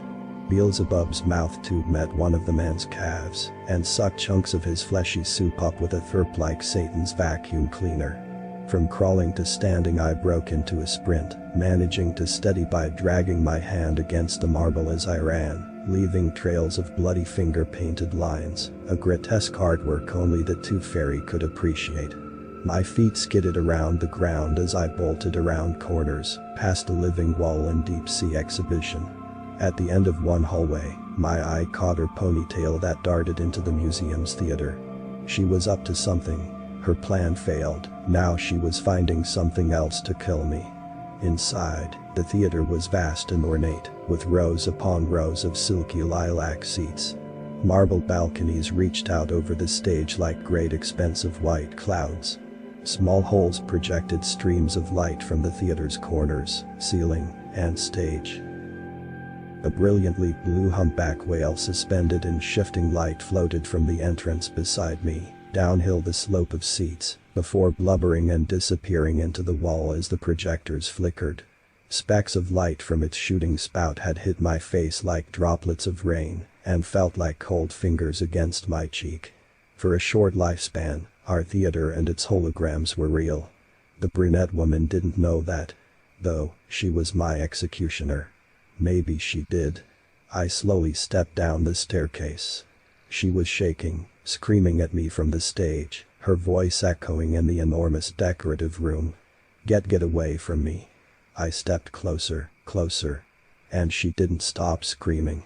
You locked me in the cabinet with, as she trailed off, the lights dimmed to a pitch black. The next show was about to commence. Trumpets suddenly boomed and shook the theater. Spotlights illuminated a single holographic soldier cleaning his rifle to the right of his stage. The next showing was a war performance I had seen many times before. My heart was beating in my chest, the fly was searching the halls for more food, and we were the closest feast. I was pleading for us to leave at the top of my lungs over the loud roaring trumpets, barely hearing my own voice. The woman backed away, tears streaming down her face and distorting her mascara. As if possessed by the museum, the soldier finished cleaning his gun, turned and gave me a sickening grin. White light flickered a show of revoltingly sharp teeth as he loaded his rifle. I had watched this presentation hundreds of times, and this was a first. I screamed. The trumpets boomed and boomed. She kept walking backwards, away from me, and into the soldier's line of fire.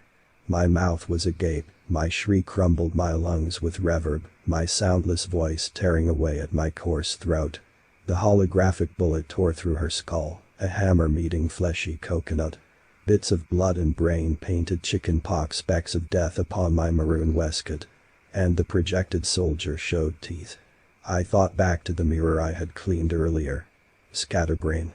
Animated, the museum's horrifying specter slowly bent to one knee and began loading his rifle with the next non-existent bullet. I tumbled over seats and stairs as I sprinted from the stage towards the entrance, holes tearing away at the lilac fabric of the chairs as he shot, opening flaps like blooming verbena flowers. I might have thrown up again if I didn't have to keep running. Beelzebub slogged behind me distantly at the end of the hallway, his spiny, hooked feet screeching against the marble. Buzzing mocked me from behind as a deformed wing that was never meant to fly twitched in the starlight that flooded over his hairy thorax. Guests were still screaming in the foyer, they darted in every angle like shaken ants. My hand reached for the museum's front door. My lady executioner was dead, but my eyes were traumatized with gore. I couldn't bear it anymore. I reached to pull the door open and the museum's phone rang. Once again, my heart felt like it stopped beating. I let go of my shaky grip around the cold door handle. Up the stairs I went, wiping one sweaty hand against my trouser leg. Reluctantly, I reached for the phone. Hello. My quiet voice fell out of my mouth. Oh, guide, the sound of the plump curator pulling from his cigarette. Your debt and punishment has been paid. None of tonight's guests were anything special. I swallowed sour spit. My throat was tight. What do you mean? They're middle-class volunteers on a luxury-sponsored trip to a private museum. None were there for the exsanguination. And boy, did you prove that you belong here, or what? I slammed the phone on my reception desk, the sound of plastic echoing throughout the foyer and ringing in my ears. A cold feeling flooded my chest, my horrible realization dismantled me. This week, the guests never did anything particularly dreadful. It was me alone who had cornered them into hell from fear of losing my own life. My punishment from the curator was never death. It was torment. Was I a monster too? For a while, I cried in the foyer, oblivious to the screaming and carnage unfolding throughout the museum. Tears flowed down my face and stained paperwork of dead guests, my hands still shaking from fear and dread from the museum's looming and reanimated monstrosities. Beelzebub was coming. I didn't like what I was becoming. I was going to leave this dreadful museum, no matter the price.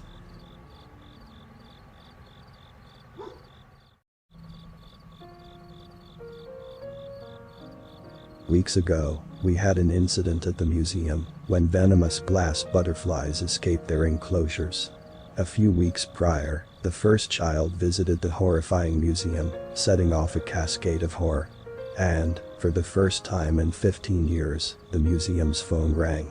I received a terrible punishment from the museum's curator that left me with a lasting, burning bitterness. There were 2 unopened doors at the museum that had always haunted me since I started. The first being the locked steel door I had passed countless times at the museum yet remained locked and never accessible, a peculiar haunting that amounted from itching curiosity. It had been swimming around in my mind since that young girl visited the museum a few weeks ago, and her curiosity prodded away at its potential. Secondly, and more horrifyingly, was the shut doorway to Johnny Resort's display, the only exhibition I never entered out of unadulterated fear. Johnny Resort is to blame as to why Mariette, the previous guide, the one that walked the museum's halls before me, went mad. It has been said that his plastic ventriloquist dummy tongue only speaks in mind-shattering truths or lethal lies. He chooses either truth or lie based on whatever brings him the most entertainment at the time from his deprived, sealed exhibition cell in the corner of our paranormal wing. His disturbed mind knows only disarray, and it thrives in all manners of consequences from his cruelty. Mariette knew this all too well. The dummy poured pestilence into her ear from the moment she visited him, contorting and twisting her once fortified mind like molten glass under his heated will. And so, Mariette's ill-fated psyche bent. It bent and bent until Mariette was no more, until all that remained of the old guide was her doll-like shell, after she gave in to Johnny's razor tongue. After she believed his lies, after she injected herself with plastic to become a ventriloquist dummy, just like him. After she decided to please the museum, and to please Johnny, nothing remained but her tortured soul inside of her plasticized and reanimated body. It was snowing the day I decided to leave the museum. My hand braced the cold window pane iced with white clumps, and the warmth sucked out of my hand easily like cigarette smoke. Years prior, when I had started as the museum's tour guide, I received word that my daughter's cancer had taken her. A letter, that's all I was given by the oncology ward. The hospital informed me that my daughter had passed away by mail, which meant she had been dead for a few days before the paperwork actually arrived. The fact of that shattered me. I decided I would rather live with the burden of insanity before carrying on in this cruel world with the burden of a child dying. Thinking back, it had been snowing that day too. Before deciding to venture into Johnny's exhibit to let his toxic words take me just as he had Mariette, the snow outside reminded me of holding her gloved hand at wintertime shows, and her face in my mind's eye begged me to keep living. I didn't visit him that day. Though, until recently, I felt no obligation to ever try to break my contract and leave the museum anymore. Sophia, my world, my darling, was dead. Why would I ever leave? I could stay and hold the ghastly hand of her ghoulish reflection against the interface of our museum's horrifying haunted mirrors. Here, Sophia was with me, and I was never alone. Stopping to gaze up at the enormous foyer, I was reminded that I too was an anguished exhibition in this rich man's contraption. The poor guide to push and pull at, the man who survived 15 years of torment. Look at his hollow eyes, the wealthy visitors probably thought. Look how dead inside he looks. No more misery. My daughter wouldn't want me to wither away like this, a pawn at the hands of the rich and famous. It was going to be freedom or death. On my way to visit Johnny, I found myself walking past the locked steel door, past the arts and music exhibition, and downstairs next to the living wall, and into the paranormal exhibition, when something caught my eye. It was Mariette, the reanimated plastic shell of the previous guide, in her display. She clicked her pale joint stiffly and fluttered her heavy eyelids against tough friction. She was deceased and on show, but her soul was still very much alive. A soul that pushed her hand up and against her glass prison, as if to say, "Stop, guide. Look what Johnny did to me, and what he is going to do to you." "I'm sorry, Mariette," I thought. Believe it or not, Johnny is going to help me leave this horrible place. I was so focused on organizing my plan to see the dummy and to leave the museum I had almost forgotten to feed Irnai. I could never forget about Irnai. Beyond the insect exhibition hallway, and to the left, was our animals and evolution room. It was quite frankly rather dull, but Irnai always stood out to me like a hairy, clawed thumb. I found myself walking swiftly through the marble halls, climbing upon the balcony that stretched above the open-plan exhibition room. From the balcony overlooking his iron-barred pen, I tossed him heads of purple and green lettuce which he chomped with an effortless wet crunch. See, Irnai was a bear-sized mole. And he had a secret. He was a gentle giant, and I loved him. It was so difficult to find a kind soul in this abominable place. And so, I kept his secret. I found the hole he had dug through to the museum's garden, and I let him have it. He could have his freedom if I couldn't. Completely dreading it, I took my time on my way back to the paranormal wing. Visiting Johnny was a necessary evil. The plan was based around the belief that I was well adjusted enough to figure out if Johnny was telling me a truth or lie, and adjust my plan to leave the museum accordingly with new information. If he lied, I would in turn unveil it, flipping his lie on its head and use the opposite, a truth, to my advantage. 15 years of experience as the tour guide was behind my back, something Mariette never had, when his words broke her down. Becoming accustomed to the museum's horrors had made my mind a steel fortress. Though, I just hoped Johnny couldn't melt my mind as easily as he did Mariette's. My master key met the rustic, untouched lock and twisted with a clank. With one slow reluctant pull I opened the door to the ventriloquist doll's chamber for the first and hopefully last time. It was foolish of me to assume the lights would still turn on after 15 years. I turned to grab the torch from my hip, my eye catching Mariette a few meters behind me in her display, facing away in disgust from the room which had been her demise years ago. I swallowed tightly and smacked my flashlight alive against my palm. Johnny was sitting on a black stool in the center of the small room. The light from my torch lit up his pale skin which contrasted against his baby-sized tuxedo. From the corners of his lips straight downward to his chin were thick red lines cutting into his plastic face, forming a mouth. His voice was croaky yet dripping in sickening enthusiasm. Michael, his words had already broken me. I hadn't heard that name in years. A decade, even. I was lucky to even remember it. After a while my name simply became Guide. But how? How could he, buddy, pal? His eyes wandered loosely in his sockets left and right like rolling marbles as he spoke. How's it hangin', Mikey? There was no dust on his combed hair nor suit, as you would expect for an animated plastic horror who kept tidy by wandering the confines of his room. His mouth was ever smiling as he leaned to one side. And, how's my girl? His stiff dummy frame moved and peered at Mariette over my shoulder behind me. Oh, isn't she just gorgeous now, Mikey? Look at that plastic shine. This thing was revolting, I thought. And Johnny turned his stiff head to me, smirking under the bright torchlight. How's your girl? Dead in a hole, Mikey. My stomach plummeted. I would have torn his tiny, disgusting head off in an instant if I didn't need him. The puppet laughed with a menacing whine. Sophia, she rotting in the dirt. My fist clenched, and the spotlight from my torch shook over him like the light from a swinging chandelier. Maggots probably crawling out of her cheeks. Hey, Mikey. Stop. I suddenly bursted out, my echo carrying for a while through the empty halls of the museum. For a while he sat quietly on the stool, his legs freely kicking the air like a kid sitting on the edge of a pier. He stared up at me with horrifying, glassy eyes and a devilish smile that never quit. I'm leaving the museum for good at 6 o'clock. I gulped, watching his every move for hints of the truth or lie response that was about to come out of his plastic mouth. What do you think about that, Johnny? His head suddenly spun around several times as he spoke.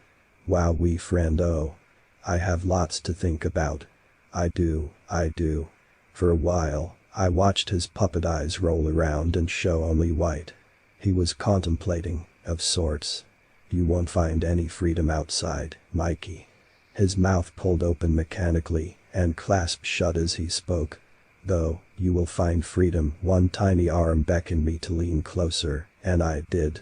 He was whispering when he spoke. Through the steel door. What?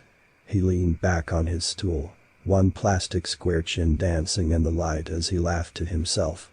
I thought about it for a while. That steel door had remained sealed since I had started this awful job. He kept chuckling to himself before abruptly going quiet. His eyes were locked on the old guide behind me. Oh, Mariette, he called out a childish croak. I slammed the door shut and locked the door. Outside that room's tense atmosphere, I felt like I could breathe again. If only I could have gotten more information out of Johnny than a simple straightforward lie. To avoid the lie of entering the steel door would be no drama. All I would have to do is run from the museum, as I always thought I would have to do.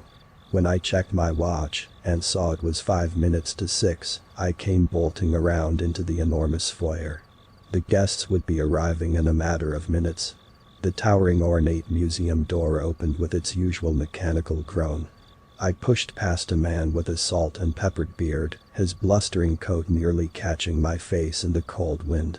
Lady Weather was against me this evening, but the plan was already in motion. The plan was to run. I almost tumbled when one of the rich pricks nagged me by my arm as I jogged down the stairs. I couldn't hear exactly what he said. The swirling breeze swam in my eardrums like a cold stream, a sound that I didn't often hear from inside the rich man's prison. It was beautiful. Every step into the museum's wide frozen garden made a gentle hush beneath my shoe in the soft snow. I couldn't look back until I met the tree line. When I did, I noticed a few of the men that gave chase. I launched through the spiny bushes ahead, taking exaggerated steps over rough terrain like a horse that walked with a proud gallop. Cuts and scratches against my flesh from branches felt liberating. It was painful, but it was not the museum's contraptions hurting me anymore. It was the fresh lashes of wild, unpredictable freedom. I'm almost free, Sophia. I could feel the warmth of my daughter smiling down on me. She wants me to be free. Guide. A deep voice of one of my pursuers boomed through the forest with reverb, and my heart spiked in my wheezing chest. They were closing in. Though, why were they after me? I had left the door wide open for them. Turn around and burn the museum down, you horrible bastards. There was no doubt in my mind that if I stopped, one of the rich brutes would bash the brain juice out of my skull with a sharp rock. How dare I, the suffering guide, threaten the fun of their wealthy expedition and take off into the woods? Quick clapping and crunching of bark behind me made my ears prick.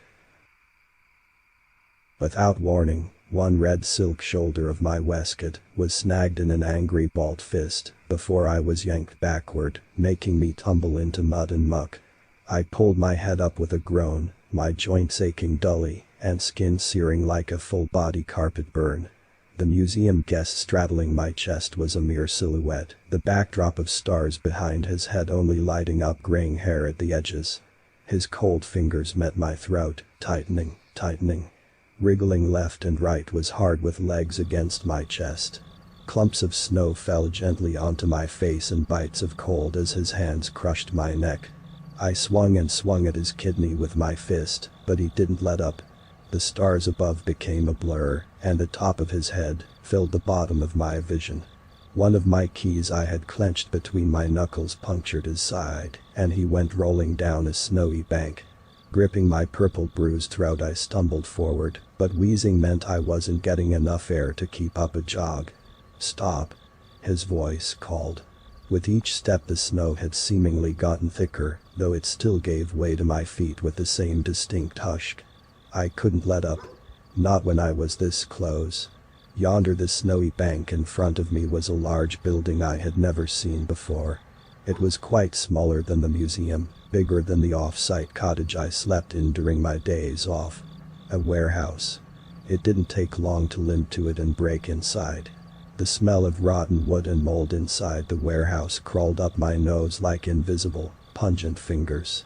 Bars of starlight came through boarded windows, covering the walls and floor in crooked glowing streaks of the moon's azure silver gleam. It was dusty, unkempt, dry, grimy particles coated and tickled my throat. The dust in the building was so awful that my cough might have looked like billowing steam. Silhouettes of all shapes and sizes lined the walls and shelves, most with flaps of paper attached to them. It was a haven for retired exhibitions. That, or their hell. Thudding came from behind me as someone pushed and pulled at the door trying to follow me inside. Unsettled flakes of crumbling wood drifted down from the ceiling with every shake from the banging door. The shoddy place couldn't possibly hold the wealthy brood outside for long. As my heart raced, my departed Sophia's face suddenly glowed on the black canvas of my tight eyelids. "I think I'll be seeing you soon, darling." I stumbled forward, coughing and glaring around the murky warehouse as the thuds became impatient. I needed something to get me out of here, anything. "Where you think you're going?" A man's muffled voice boomed from under the door. It was the same man who had gripped me by my throat minutes prior. His tone was strained and fed up. I pictured his face flush and the cables of his neck sticking out as thick roots. My cold digits wrapped around one of the planks sealing a window. Boarded shut. My options of flight or fight narrowed to the latter. Thud. The door was stubbing shut against something, but not for much longer. One of the lines of light pouring inside the dingy space sparkled upon something a few feet away made out of glass. I walked closer. Each step the floorboard spat out a dying croak. When I was near enough to make out what the thing was, a cold feeling bloomed in my stomach. The thing I approached in the blanketing dim starlight was animatronic and ghoulish. Clumps of its brown artificial and fraying fur were clumped together in sticky balls of black grease. Its glass tennis ball eyes held tiny, startling black pinhole-sized pupils. It was a human-sized depiction of a vintage stuffed monkey holding brass cymbals. Stuffing had come away from its middle in spongy yellow bunches, exposing rusty metal gears within a mechanical chest. I tried not to make eye contact with it out of fear of it following my gaze. I still had to think quickly about defending myself. The door hadn't stopped thudding. Messily stuck to one furry ear of the mechanic, being were a few pages of forms, faded and dusty. I puffed away dirt from the paper with one labored wheeze. It read, exhibition name, Kelsey. Children's mechanical mascot that once educated schools about the importance of healthy teeth and gums. I hadn't noticed it until now. Large and eerily human-shaped teeth stuck out from the monkey's fur lips. An animatronic monkey to tell your kids to brush their teeth. Of course. Out of commission. 1983. Reason: excessive homicidal tendencies. Signed and approved. Mariette. Mariette and I connected by threads of time after all these years. This must have been an especially terrifying item to warrant locking it up in a warehouse to rot. I couldn't believe that I had found something retired by the previous tour guide of the museum. It made me feel less alone. I hadn't felt that flavor of deep-chested and rotten fear in over a decade, a time when I was unacquainted with what lurked around the museum's ornate corners. However, this evening I was again in unfamiliar and petrifying territory. Why was I not informed of this place? I would have decommissioned Johnny Resorting in a heartbeat. If not for me, then for Mariette's tortured soul. Without warning, the stuffed mechanical abomination switched on. It chilled my blood to see golden iridescent bulbs flickering in the place where its lifeless speedy globes had been. Its jaw gnashed wildly, lagging and biting. It was stuck in a loop for a while, seeing through eyes that hadn't seen the world in decades as it woke from its slumber. It turned to me. Gleaming gears and yellow eyes all feasting on the one who broke its sleep. Me. Cal, the speaker tried to sing in a child's voice, but the rusty electronics could only cough up distorted noise. When it finally started the tune and began walking, I made for the door. Calcium, drink milk for bones, put it in your tongue. My hand met the handle of the door. I went tumbling backward as the man kicked it in first, my elbow collapsing into one rotten floorboard. The mechanism behind me sang, and her cymbals crashed and crashed. Bones, strong teeth for bite, no moans, brush your teeth at night. The intruder's hand was immediately aiming for my throat once more, but I was faster. I turned quickly, catching one of his arms and pulling them behind his back in a lock. Twisting, I faced his kicking legs outward at Kelsey. The cymbal clapping animatronic monstrosity approached slowly, gears churning in its open chest. Crash, went the cymbals. They crashed until the gears caught both his boots in its exposed core as he tried to kick her away. But he was locked in my arms. And he was locked tight. From then, it took a while for the man to stop screaming. His feet met the unyielding gears of animatronic innards in a red cloud of skin and bone. Calcium. Drink milk for bones, put it in your tongue. The once childlike voice coming out of the thing's speaker became choppy and deep-pitched like a singing birthday card with a dying battery. At that moment I could only hope my daughter wasn't looking down, watching me ghoulishly smile as my rich pursuer struggled and screamed in my locked arms. Close your eyes if you're watching, honey. Daddy is going to be free soon. The man screamed and screamed, and the dying speaker's voice lines sung and sung. Calcium. Metal gears were up to his calves. His cartilage popped, his leg bones buckled and broke with a stomach-curdling crack as Kelsey snapped his femurs like thick white pencils through her gears, as if the man was fleshy mulch. I only let go when he finally became limp. His screams were no longer. All that could be heard in the dusty room was the mechanical spinning and clunking of gears from the animated monstrosity to my side. For a while I sat in the dark as it ate him whole. It felt good to finally fight back, but it was never meant to feel this good. The sound of his bones crunching, the sound of his voice extinguishing like a wet flame. I was no longer going to be the one being tortured and tormented. I was going to be free. Though, as the age-old saying goes, ignorance is bliss. I wish I hadn't looked down at the mutilated man. I wish I hadn't seen that he was not someone wealthy nor a guest after all. Catching a proper glance at him in the dim moonlight shining over his overalls and glistening keys, it became terrifyingly evident that he was museum security. I killed a man that was just trying to do his job. No, I didn't. The museum did. Deep down I think I knew I was responsible, though. And that I might have enjoyed watching it happen. But it was time to keep moving. I swiftly bent down and swooped a metallic lighter and a ring of many keys before leaving the stuffed horror alone to eat. Most of the keys were long and identical to mine from the looks of things. Snow was blowing outside the warehouse. I had to squint freezing ice-peppered eyes to see and orientate myself away from the museum's grounds.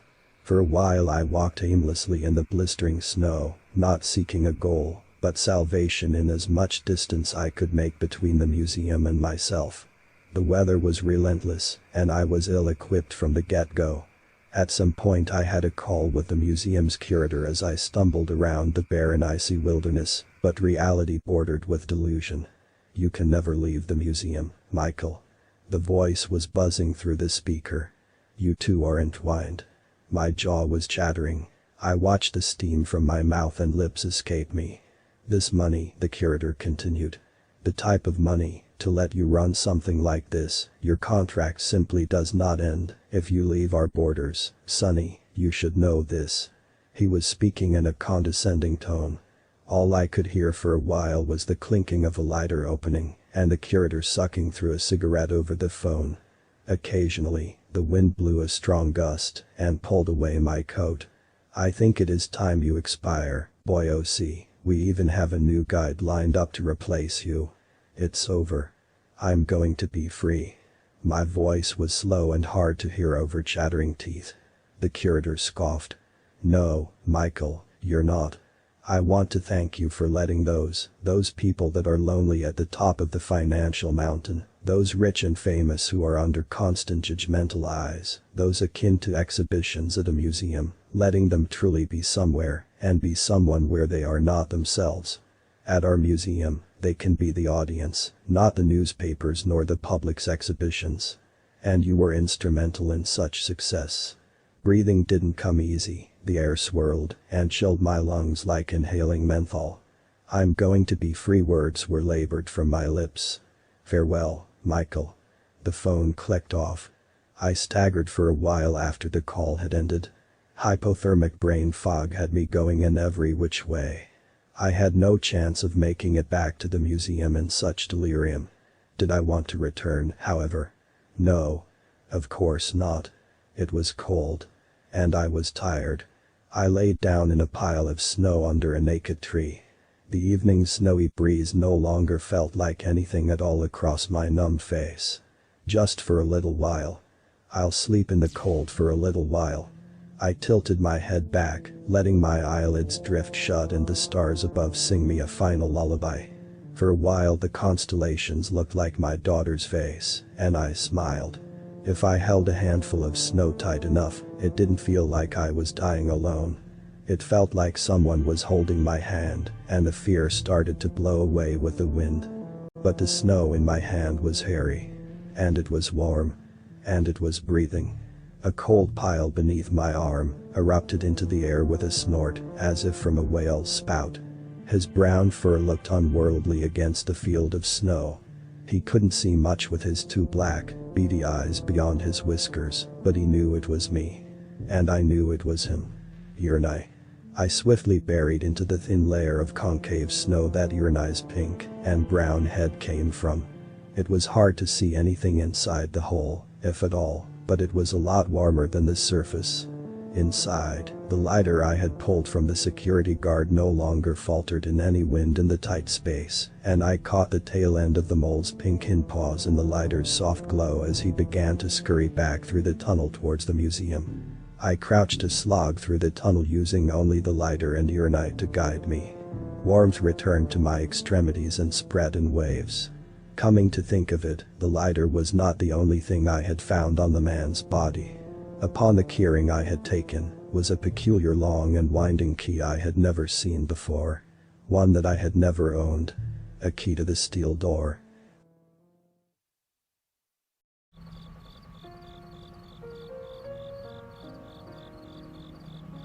I was spitting out specks of dirt by the time I made it back to the museum through Yrnai's tunnel. An earthy taste coated my tongue and throat, soil stuck to my grazed elbows. When I finally emerged in the evening light that came through the windows of the building, Yrnai's snub nose was sniffing and snorting as I pat him on his furry brown head. Pompous cackling beckoned me from the hallway, the type of egotistical rich laughter that came from throwing a heavy, inflated head back. Wiping muck away from the face of my watch, I saw it was already 9 o'clock. The deplorable guests had already been roaming the museum for 3 hours. I didn't want to ponder what unimaginable damage they had done. I was about to leave through the doorway of the Animals and Evolution exhibition for the foyer and make my way towards the sealed door, but when it suddenly began, my heart felt as if it had stopped. One after another, the display cabinets throughout the museum that once held the imprisoned exhibitions exploded into clouds of broken shards. Shattering bangs echoed down the hallway, the floors above me, the greenhouse. It was a symphony of broken glass clattering throughout the entire building and bursting pops, a cacophony of impending frenzy. The air inside the museum was intense, scalding. Me, its tour guide. The eyes and ears of the place was trying to leave it for good, and the building exploded in a hot retaliating rage. The museum abhorred me for attempting an escape, and the exhibitions were let free. From the halls, the once cackling guests soon found quiet and confusion, and silence swiftly grew screams as delirium blossomed into blind fear. Glass displays still distantly popped and met the marble-like clattering hail. It occurred to me in that moment of sharp terror that the museum itself was an exhibition in and of itself, a wealthy man's Pandora's box. And, staring around at the violent exploding glass that had housed our precious artifacts, her message was hauntingly clear. If she couldn't have me, then no one else could. Two men frantically bolted into the room, running from an unseen horror. Their faces were polar opposite expressions. One spoke volumes of fear under a furrowed brow, the other had a jaw that was tightened with invisible bolts of disdain. Mr. Frightened and Mr. Angry, a rigid dichotomy which showed their contrasting feelings in the face of death. Here, in this abominable rich man's graveyard, they knew they were going to die, and to hear the museum narrow their death sentence with every pop of distant glass felt intensely euphoric. "What's going on?" Mr. Frightened's voice was a helpless drone. "Where were you?" I held my breath.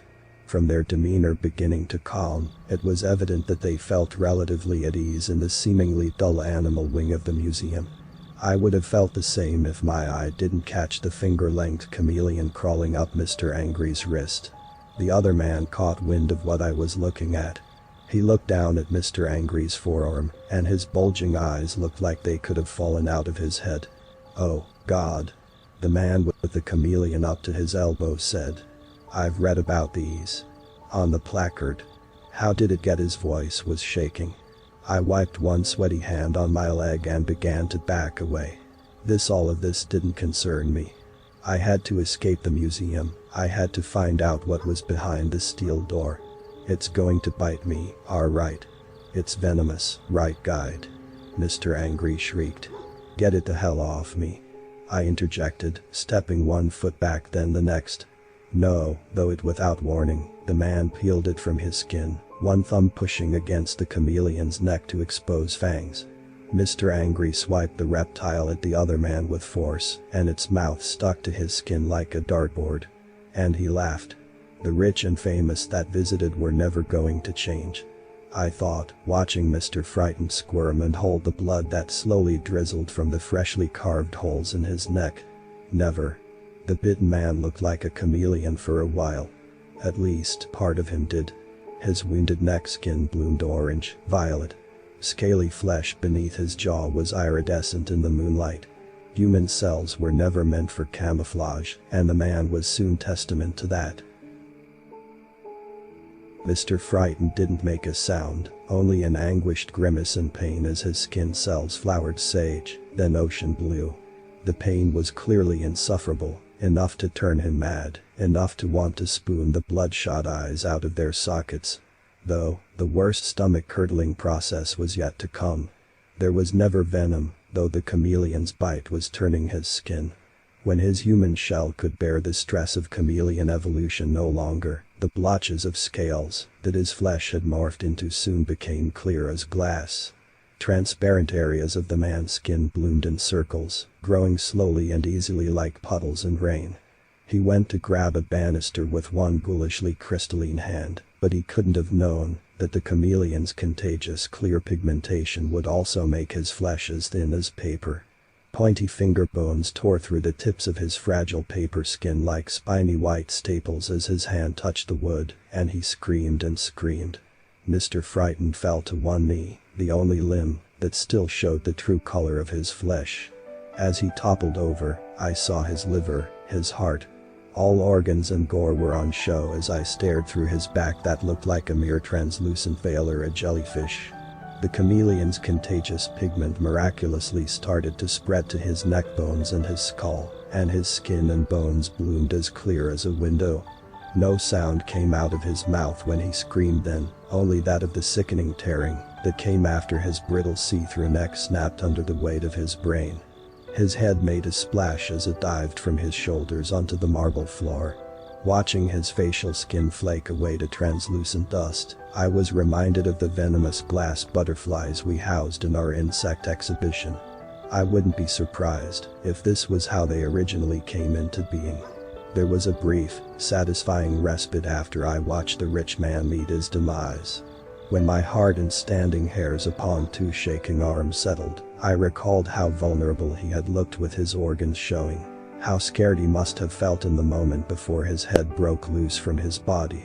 His memories, his hopes and fears, his rich ego all ending in an instant as his fleshy mind bubble met marble. How gratifying. The other man tore me out of my moment of ecstasy, as if he had plunged me in a freezing bath. Mr. Angry was wildly swinging a hammer in front of me. It narrowly missed the bridge of my nose. "We're completely fucked because of you." His voice lashed me with a searing culpability. He swung again, and missed because that time I was already on the move. I bolted for the door, my feet skidding as I turned in the hallway towards the foyer. Angry guests, exploding cabinets, it's all too much, Sophia. I thought. I know you're watching me, honey. I'm going to be free. I reluctantly passed the steel door as I swiftly climbed the grand staircase of the foyer. I was going to open it this evening to find freedom just as Johnny had told me I would, but not until I could shake the angry wealthy prick on my tail. The floor inside the arts and music exhibition was littered with the shattered glass of the displays of free exhibitions, and when I entered the room I immediately went straight for the back wall. Above me on a golden placard, the Tooth Fairy. Mr. Angry followed me into the dimly lit space, wielding his hammer tightly over one shoulder. "Nowhere to run, guide." The man turned left, then right. "No reanimated freaks left here to do your bidding either, eh?" His eyes scanned the floors for smashed glass, the remains of any escaped displays. But the Tooth Fairy didn't do my bidding, and it didn't need broken glass to be set free, only the deep, nauseating hunger that rumbled within its canvas belly for the guest's mouth bones was needed for it to wake it from its die. An ash-colored hand tore out of the painting beside me, slowly reaching, wanting. Strings of oil pigment like bloody tree sapper syrup hung from its arms and neck as it hoisted itself out of the canvas. Its face had no eyes. Its head was only half of that, only the jaw, mouth and cheeks remained below its jagged outline of a missing scalp. The man turned, but the Tooth Fairy's fingers were long, and its famine even longer. It leaped from the canvas, pinning him tightly against the ground. His hand was limp, the hammer slipping from his grip. My heart was racing, skin bousiflish, but watching the animated painting pull the man's teeth felt intoxicating. There was a vile amusement that burned within as I counted the number of teeth the ghoul had to unroot before the man's words became a wet indiscernible mess. 6, 7. When there were no teeth left, it started at his lips, pink leeches that peeled away, syrup strings and nerves. "Hell me, Lise," the man gurgled. I smiled back, because the tortured tour guide that I once was proved to be no salvation for him, perhaps only dentures were. And so, I picked up his hammer, and left him there to expire. The museum foyer outside was as it always was, ornate and grand. I looked up at the mosaic ceiling, and laughed as I walked down the stairs of her belly. An orchestra of exploding glass displays and screams drowning the sound of my chuckle like a loud, swirling drain of disarray. The horrifying museum for the rich and famous was absurd, and it ate me whole. I had the key to the steel door, and with it, my misery would come to an end. "I can feel you smiling too, Sophia. Dad is leaving." The hallway wasn't very far, the steel door wasn't far. "Not much longer, Sophia. You're going to be so proud of me." My stomach sank. I didn't anticipate the museum's curator to be situated outside the metal door, two stumpy legs beneath him that looked as if they hardly held up his grape-like frame which busted at the seams. "Michael," he said sternly, his back almost flat against the cold metal barrier behind him. "Please don't do this." The head of the metal hammer in my hand shined brightly at the right angle. I walked towards the curator and the door. "Oh, boy, oh," the curator said. "You've gone mad." That grin, he shook his head. The museum has gripped you, hasn't it? My fingers reached up and patted my lips like they were going numb. Oh, God. How long had I been smiling for? How long, if you turn and leave? His thick voice was shaky. We won't come after you. You have a choice, Mike. I contemplated for a while. Cold from the snow outside came through the broken foyer windows and chilled my bones, and I watched the steam of my breath rise from my lips. Retire, be free. Live what years you have left. Or enter the door, and you will never leave. It'll break you, boyo. It'll break her. He was holding his hands up submissively. Please, Michael. Do you want to leave? I wanted to reply. I wanted to say yes, but the museum held my tongue, my arm. And the hammer swung and swung. Each blow was half Michael, half museum, but all of it, every cracking of his skull, every slosh of the curator's brain under my hammer, was the bite of 15 years of torment. It was surprisingly easy to turn his skull into broken shards of bone and a gurgling fountain. Blood ran freely onto the ornate white floor like long, branching worms. In the poorly lit grayscale blanket of the evening, the curator's life fluid stood out vividly as a red pool against surrounding dull-washed colors. My breath was labored through smiling teeth that were speckled with red paint. He's dead. He's really dead. It took a while for me to catch my breath, but when I finally did, I fumbled around for the key in my pocket and found that it slid into the steel door with ease. Surprising ease, as if the door had been opened regularly. But it can't have been. I was here once a week, and it was always locked tight. The steel door groaned open. Circular lights adorned the short metal hallway in rows, leading to a second wooden door a few steps away.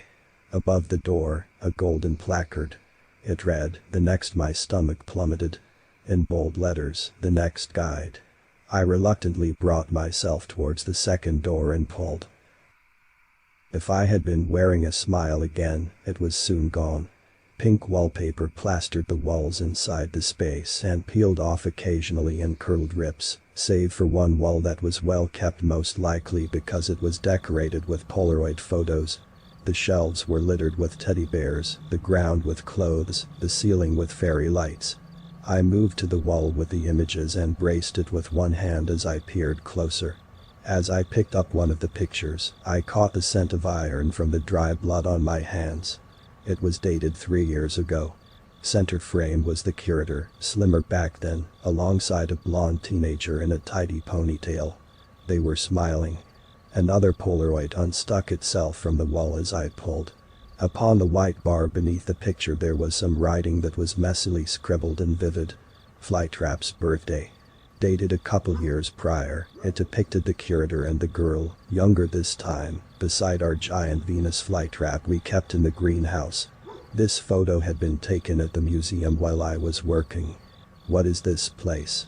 Reaching all the way to the end of the wall, I picked up the earliest photograph. It was dated 15 years ago. The curator was sitting next to a hospital bed, the slimmest I had seen him and with a full head of hair. Beneath the Polaroid, more writing. Cancer-free. Right of the picture on the bed beside the curator was the same young girl, maybe 5 or 6 years of age. She had bright blue eyes and Sophia. The pink room was spinning. I felt like throwing up. This can't be happening. It wasn't happening. The curator was right. I was going mad. I'm going mad. I'm just going dad. Her words were quiet, distant, and afraid. Her voice broke me in two. I turned. Those same eyes, that same smile. My sweetheart was older, she was in her early 20s. After all, it had been 15 years since I last heard her voice. Sophia. The words trembled from my lips. For a while I cried as she hugged me. I thought about how the curator doctored the hospital's notice of death that I had received so many years ago. I thought about how Sophia had been beneath my feet the entire time, caged like an animal and enslaved as a future pawn for the rich and famous. But after some time, I only thought about her smile. When she pulled away from me, her eyes caught the bits of the curator's skull upon my maroon waistcoat. We still caught up, we had a lot to talk about. But after she had seen what was on my coat, her smile had faded and the sparkle in her eyes was long gone. Still bowling, she sat upon her bed. "Where have you been?" she asked. "Right here at the museum, honey. Once a week. The other days I spend off-site, never far." I spoke. "They don't let me visit the museum on off days, they have lots of cleaning to do." She was choking up as she spoke, her words took a while to come loose from her lips. "No, they don't." She sniffed. "Dad, the curator shows and teaches me about the museum on those other 6 days." She pointed a shaky finger to the Polaroid pictures on her wall. "He says I'm going to be a superstar tour guide, loving every moment of working here, just like you." I thought back to the golden placard on the wall. The next guide. It felt like my heart was going to give out. This world was cursed. It was cruel. "Honey, it doesn't matter what he said, he's a terrible man. He has been raising you to be." I shut my eyes tightly, inhaling a deep breath. I didn't want to tell her who he was, I didn't want to tell her that her life was a lie, and her caregiver was a monster. "He's grooming you, darling. Like cattle for slaughter. You're going to be a pawn for the rich and famous, just like me." She was shaking her head. "No." She sniffled. "That's not true." "It's not." She bolted up from her bed and made for the door. "The curator is my friend. He wouldn't do that." I was shouting. "He's as bad as the rest, honey. Listen to me. They're all monsters, all of them. All the rich and famous that visit this god-forsaken horror house. There's no way she ever saw the rich people. She was hidden away through the door the nights I had given them tours. She didn't know where to begin when unraveling my incoherent rambling, and at that moment, she was just a sobbing mess. I went to hold her arm to settle her down, but she screamed. "Get away from me." I felt helpless. "Listen to me please," I said. "The rich are deplorable, and they are here once a week, you just don't see them, because you're locked." She sprinted through the door. "Sophia, don't." Her slipper splashed as it met the maroon puddle of blood that pooled outside the doorway. She screamed and screamed, not only because she was beside the curator's face, that had been mashed to a bloody pulp of broken bones and flesh by my hammer, but she might have screamed, because at that moment she knew her father was a monster. The words fell out of Sophia's trembling lips. You're a monster, Daddy." I went to grab her by the arm, and hold her, and tell her it was all right, and that we were free, but she slapped my hand away and shrieked.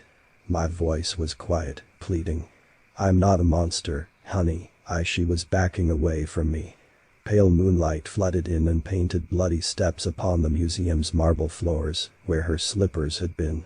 Looking down at the ground, she didn't see the disgusting man lying there that had tormented me for 15 years, nor the man that had kidnapped and groomed her to be the next guide. All she saw in the museum curator's lifeless body were the remains of the honest man that had raised her in her father's stead. And I had just haphazardly scattered his brain across the marble floor with a hammer. She broke off into a sprint down the hallway, around the corner, and down the steps she had walked many times before. I screamed after her and gave chase. When I finally saw her again, she had stopped in the middle of the foyer a few steps from the door. Beelzebub and the Tooth Fairy were patrolling the halls, slowly making their way towards us. The museum's abominations did not wander aimlessly, they were searching for me. The museum was searching for me. It was not going to let me run free. The back of her blonde hair was facing me as she wrestled with the door locks. Sophia shrieked as I made my way past her, and jammed my master key into the door and twisted. My heart was racing. The key that had worked for 15 years was not turning the lock.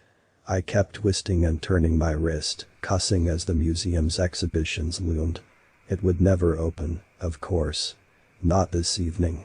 Because something was amiss. The museum had no guide. Inside the foyer, Beelzebub fluttered a broken fly wing as it sucked his disgusting mouth tube in and out like a pacifier. When they would reach us, they would pull my teeth and flesh from my bones as easily as boiled meat. Sophia would be next. No, She was going to be free. The ground scratched as Beelzebub dragged one contorted spiny foot across the marble. Closer, closer. And that's when I knew what I had to do. My arms were wide. I will be resuming tours at 10 o'clock, please leave your coats on the rack in the foyer, I said, my voice echoing through the museum. The sound of scraping and glass displays smashing was no more. Is that what you want to hear? I screamed at the museum. The two horrifying exhibitions inside the foyer stood frozen. Is that what you want to? I trailed off, falling to my knees.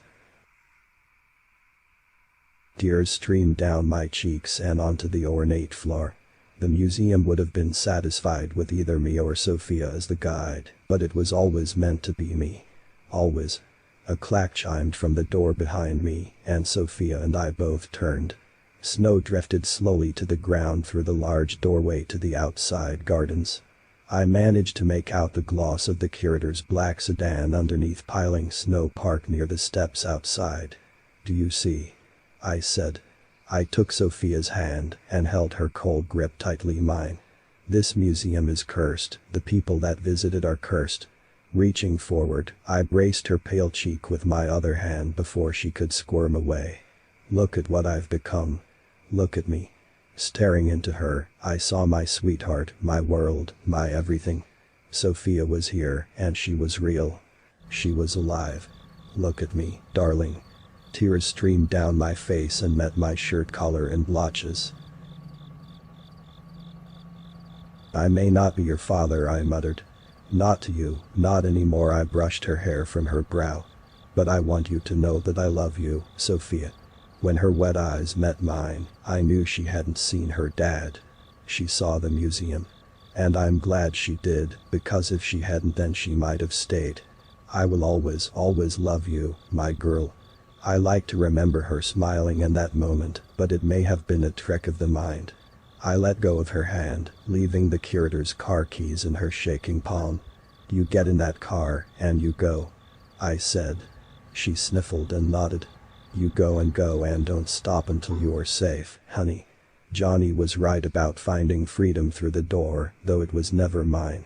The museum had possessed me, just as it had Mariette, and I could never leave. But Sophia could. Goodbye, Dad.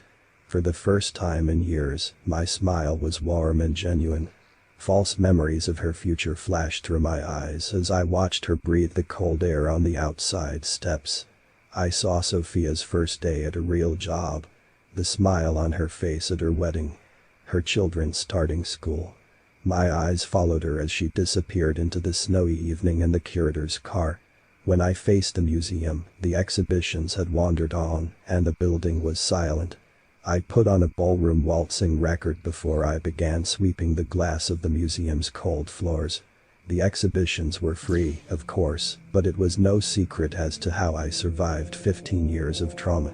The museum had protected me from its exhibitions because I was her guide. As I made my way around the ground floor of the building, I noticed one glass display that had not broken in the chaotic evening. It was when I had passed the paranormal wing that I saw her. Her hand braced the window of her prison, and her fingers slid down with a screech. Come on then, Mariette, I said as my key fit snugly inside of the glass cabinet. The music from the record player was a divine tune of strings and soul. A song to dance to. I felt a spring in my step as the old tour guide and I made our way to the main hall of the museum. The beautiful evening stars above the mosaic glass ceiling painted the marble foyer a beautiful azure. My grip made its way through Mariette's cold plastic fingers until we were holding hands under the night sky above. Her face was that of a shiny doll, but it did not matter. She still had the soul of the young woman that once walked these halls, and she was stunning. This evening was her time to feel young and alive again. Leading, I held her hand, and together Mariette and I slow danced in the moonlight. Mariette, my daughter is free. Sophia is free. She's out there somewhere, starting a new life. The moon, the museum's marble in my heart. The color of cold lips. The old guide and I waltzed left, then right. Isn't that lovely, Mariette? We twirled under the stars. Mariette.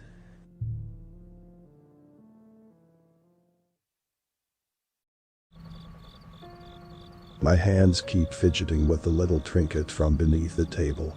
3 little balls attached to a irregular, flat little shape loose enough that you can roll and twirl the spheres around, but not enough to remove them.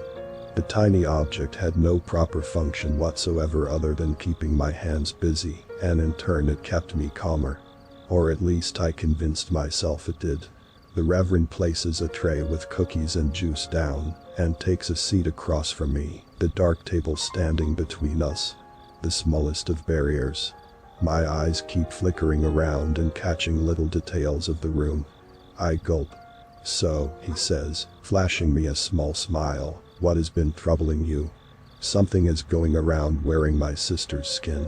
My sister Melody and I had always been very close.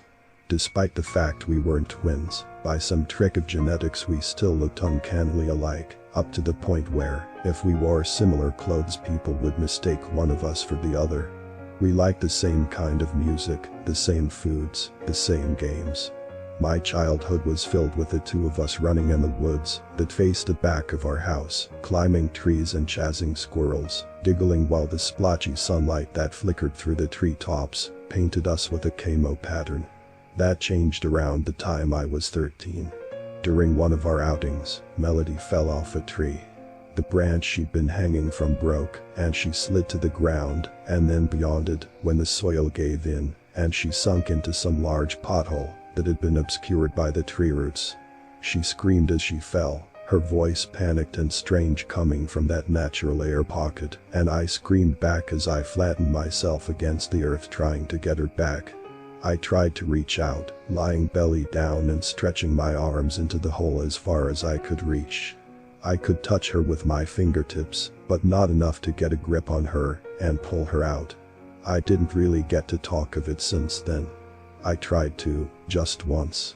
My mother shushed me, that it was fine, the scary part had ended, and what mattered was we were both home and fine, and just let it go. When I told her Melody wasn't fine, she backhanded me. "Don't talk back at me," she said. "And apologize to your sister." I didn't mention it again. My sister changed since then. She liked things she used to hate, she hummed songs with strange words, and claimed they were old favorites. And the biggest change of all, she hated meal times. Food was bland to her, and she hated it. Any food of any kind at all. Our parents said it was normal. She just didn't want to get fat. Puberty, and all that.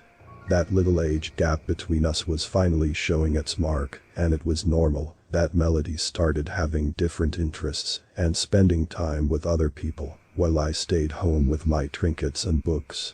When she started setting her eyes on some edgy peeps around, it was normal. When she started coming home late, long after the sun went down and the streets were dark, it was normal. And when those people hadn't ever come back to their own homes the following morning, well, it was a tragedy. But that's all. There are evil people in the world, and those things happen when you live in a town such as ours. It was nothing to do with Melody. Our parents were just happy she came home. They never believed me when I said she didn't. They weren't there when she fell, like I was. They didn't hear how her scream cut off when she landed, or the way she lied in there, limp and with limbs splayed at odd angles. They didn't watch her wide eyes slowly turn milky, or feel her skin growing cold under my fingertips as the hours passed. They didn't see her dead, stuck in that cage of roots and moss. They also weren't there when I came home alone. Or when hours later I saw the shadow of my sister shambling towards the porch, motion strange and rigid like a puppet with tangled strings. So of course they never believed the thing walking around wearing my sister's skin is not, in fact, my sister. You think I'm crazy, don't you, Father? I ask at the end of my tale, waiting for the man in front of me to answer. The Reverend looked at me, and a troubled expression was added to his earlier smile. "I think you may need help, child." Giving credit where credit is due, at least he listened to me until I finished speaking, and looked me in the eye the whole time, which was more than I got from my mother. And he was physically present, which was more than I expected from my father. He gestured towards the tray of snacks as a sort of peace offering, and I did free a hand from my fidget toy beneath the table to take a cookie, though I elected to just hold and stare at it instead of eating. I'm not sure the kind of help I offer here is the right fit for you. If what you want is a warm room to spend the night and some supper, then yes, but you don't really believe me, I stated. That part, however, is exactly as I expected from him. I shrugged. Poor little thing, so young and delusional. That's what you're thinking. Even if I told anyone else, they wouldn't believe me. I sigh. Just like the boy who escaped your basement. Who would believe him? The Reverend stiffened on his seat. I eyed the door behind him, the one that led to the front nave of the chapel, and that we had used to reach this room, so that we could talk with more privacy. It was locked. But it didn't really matter. Well, I did. I say, standing from my chair at the same time as him. And Melody did too. He didn't have any chances to get close to me before her hands grasped his shoulders from behind and her teeth sunk in. I elected to turn away from him instead of watching, placing my fidget toy back in my pocket and standing by the window, eyeing the cookie against the sunlight and trying to decide whether it was drugged or not. The gurgling noises at my back were ruining my appetite though. As silent as Melody tends to be nowadays, her victims are not. I tossed the suspicious cookie aside. Anyway, if Melody is here, then the children must have fled already. The ones that still could move, at least. From there on, it was up to them to call their parents or anyone else, and let the authorities find the ones who were still down there. Be it to rescue or to bury. I wanted to go check on them, but the very thought of going down there myself made my stomach churn. I hate these weak guts of mine. If it wasn't for that, I'd be the one releasing the kids and Melody would have come straight here. But no use in fretting over that now. Mallory, I'm done. My sister's voice chirped. I'll grant this much to my parents, as long as she's kept properly fed. Melody does look normal on a first glance. Warm, solid, alive. Too bad her strict diet of wicked souls ruins the disguise and forces us to keep skipping towns before supply gets lower than demand. I glanced back at the Reverend as we made our way out of the room. Melody had sat him back on the same chair he'd been using before, and that's how anyone would find him later. His hair was tousled, and he looked pale and unkempt, but not a speck of blood or injury was in sight. He just sat as he was placed, as dead as one could be. He still gave me the creeps nonetheless. Your acting is getting impressive, Mal. It really looked like you were terrified. I wasn't acting. I sneered. What he did to those kids, and I had to distract the sick freak for, what, a full hour? 2. I was sweating buckets here. Weren't you anxious too? Oh, yes. I couldn't stop salivating. Melody's face has a dreamy, hungry expression to it, as if just the thought makes her yearn for another bite of her recent meal. I sighed. Why did I even ask?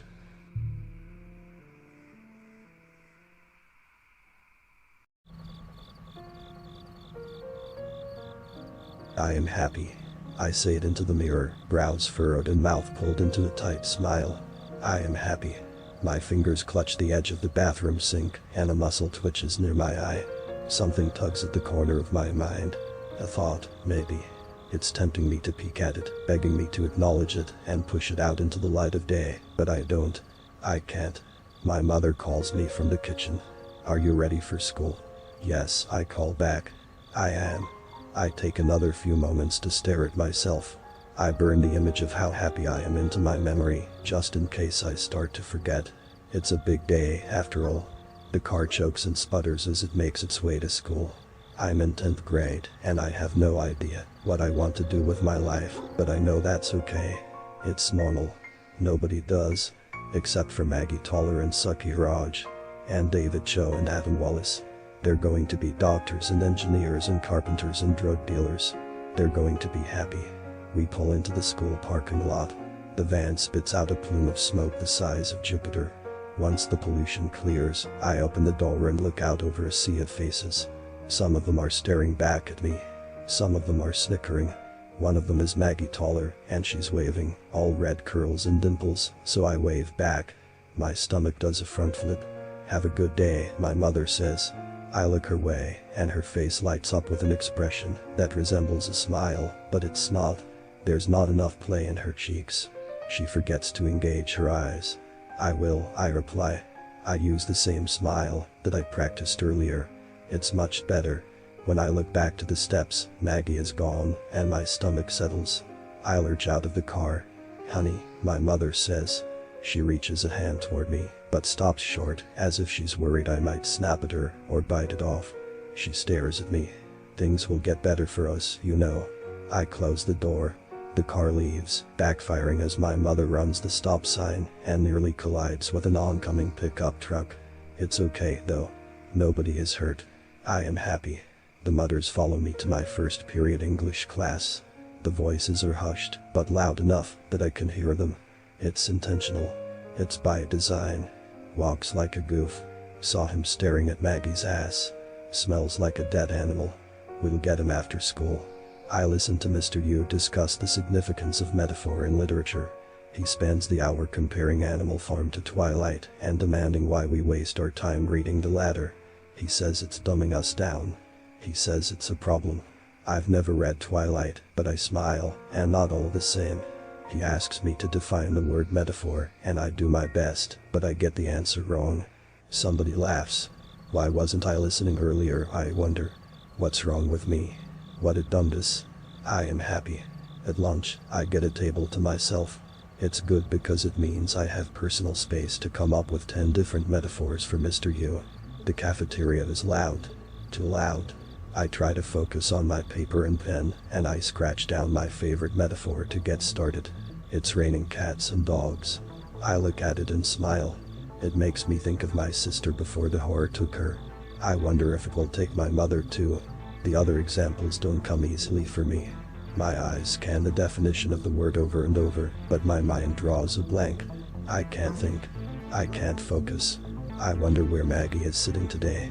A folded piece of paper lands on the table in front of me.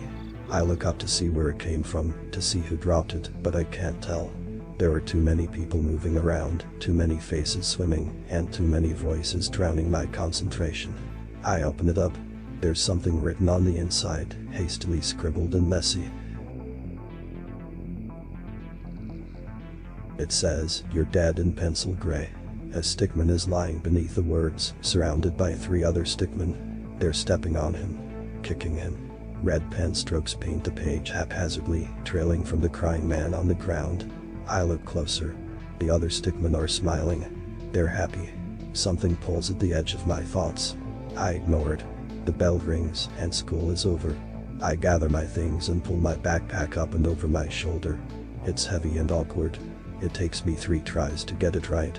Today is a big day. I make my way from the school grounds over the hill that leads to the forest path that runs along the little creek. I make my way home. My arms are tired by the time I get over the hill, but that's okay. It just means I'm getting stronger. All the work I've been doing in the forest is going to pay off. Voices follow me. I recognize some of them. Pervert is gonna get what's coming to him. I'll believe it when I see it. Heard Maggie moaning about wanting what's inside of him. Fuck you. The forest is full of people. There are joggers and people walking dogs. A homeless man asks me if I have any change, and I say that I'm sorry, but I don't. He tries to spit on me but misses. Liar. Gimps like you make bank off disability checks. My arms get sore by the time I'm halfway through the forest. I take the same shortcut I usually do, the one that runs by the creek, and there are fewer joggers and dog walkers.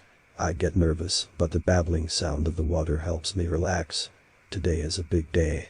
I'll kill him. Watch me. Yeah, right. He'll be fucking Maggie before you ever get the balls to. We've only been dating 2 weeks. I'll fuck her. Not before him. Footsteps approach from behind. It sounds like 3 people and 1 more in the distance. I don't see them, but I know them. I know their smiles. I know they're happy. A fist connects with the back of my head, and I fall forward, losing control of my crutches. My face smashes against the pavement, and my vision swims as pain explodes across my cheek. I taste something in my mouth. Blood. I try to push myself up, but my legs aren't cooperating. They're hardly moving. They're useless. Crippled fuck. A voice shouts. It's Adam Wallace. He's working himself up. You thought I'd let you get away with staring holes into my girlfriend's ass. I try to say something, but a foot steps on my backpack and I'm pressed to the ground. The wind's knocked out of me. I can't breathe. Shoes connect with my face, one after the other. There's laughter in the air. A sneaker finds my nose, and there's a crunching sound, and suddenly I can't stop screaming as warm fluid spills down my face, cascading over my lips. I sputter and whimper. My eyes well up. Somebody will see us. Hands grab my limp legs. I'm being dragged backward off of the cement path and deeper into the forest. I call out, and somebody stuffs a ball of cloth into my mouth. It reeks. It tastes like sweat and filth. Bet you wish that was Maggie's panties, you perverted shitston. I close my eyes. I try to smile. I am happy. I am happy. Tears slip down my cheeks, and something tugs at the edge of my thoughts. I ignore it. I have to. It takes 10 minutes to get to where we're going. The skin on my elbows is split and torn, caught on too many rocks and roots. They let my limp legs drop with a dull thud. I am hyperventilating. It's hard to breathe with a jockstrap in my mouth and a broken nose. There's death in the air. I'm rolled onto my back and I feel my backpack shift against my spine. It's uncomfortable, but not half as uncomfortable as Adam Wallace wrapping his hands around my neck and strangling me. He's actually doing it. I thought he was just fucking around. The trees above me fade with the air in my lungs. I gasp and sputter, but there's no air to breathe, and I'm not strong enough to pry his hands from my throat. He leans in close, his lips pressed to my ear. You think I'm gonna let you cuck me? He asks, and his voice is dipped in cyanide. I warned you to stay the hell away from her. Taking too long. Use this. I hear the sound of a switchblade opening. The hands around my neck let go, and I take in a lungful of air. My heart hammers in my chest. I try to move, instinctively, and crawl away, but somebody grabs me by my backpack and drags me back. There's something in there. Open it. Forearms wrestle the backpack off of me, and I groan in agony as somebody presses my broken nose into the dirt. I protest, but it's muffled by soil. Nobody hears it. Nobody cares. I hear my knapsack zipper being undone, and my pain is washed away and replaced with terror. My body seizes. I forget to breathe. The moment lasts a lifetime. I know their words before they ever speak them. What the fuck? I hear the sound of a backpack hitting the forest floor and things spilling out of it. I hear gagging, retching. I hear footsteps stumbling backward. Soon, their shock will be replaced with anger. Rage. Something tears at my mind. It's crashing against it, demanding its time in the light and roaring at me to stop being such a coward and do something about this. I slam my eyes shut. I can't. I won't. I am happy. Filled with dead animals. He's a fucking psychopath. Hands grip the front of my t-shirt and pull me up from the ground. They're shouting about the dead squirrel and the dead rat and the dead cat in my bag. A fist connects with my face. Blood hits the ground. Another fist. More blood. Whose cat did you kill, freak? I'm gonna hurl. I open my mouth and I don't care anymore. The words come out like a broken dam. It feels good. It feels overdue. Offerings, I sputter. They're offerings. He's lost it. Offerings for what? I smile, and my teeth are slick with my own blood. Offerings to cure me. Adam Wallace raises the switchblade, pressing the cold steel against my throat. I close my eyes. Something writes inside of me, throbbing against my skull. I push it back. Death is in the air. Rough hands grip my hair, and I wince as they lurch my head roughly to the side. Adam's voice is beside me. It's up against my ear. Offerings, huh? You think you're some kind of fucking witch, Hermione Granger? No, I say. Something shifts in the trees behind Adam and his friends, and a figure steps out from the brush.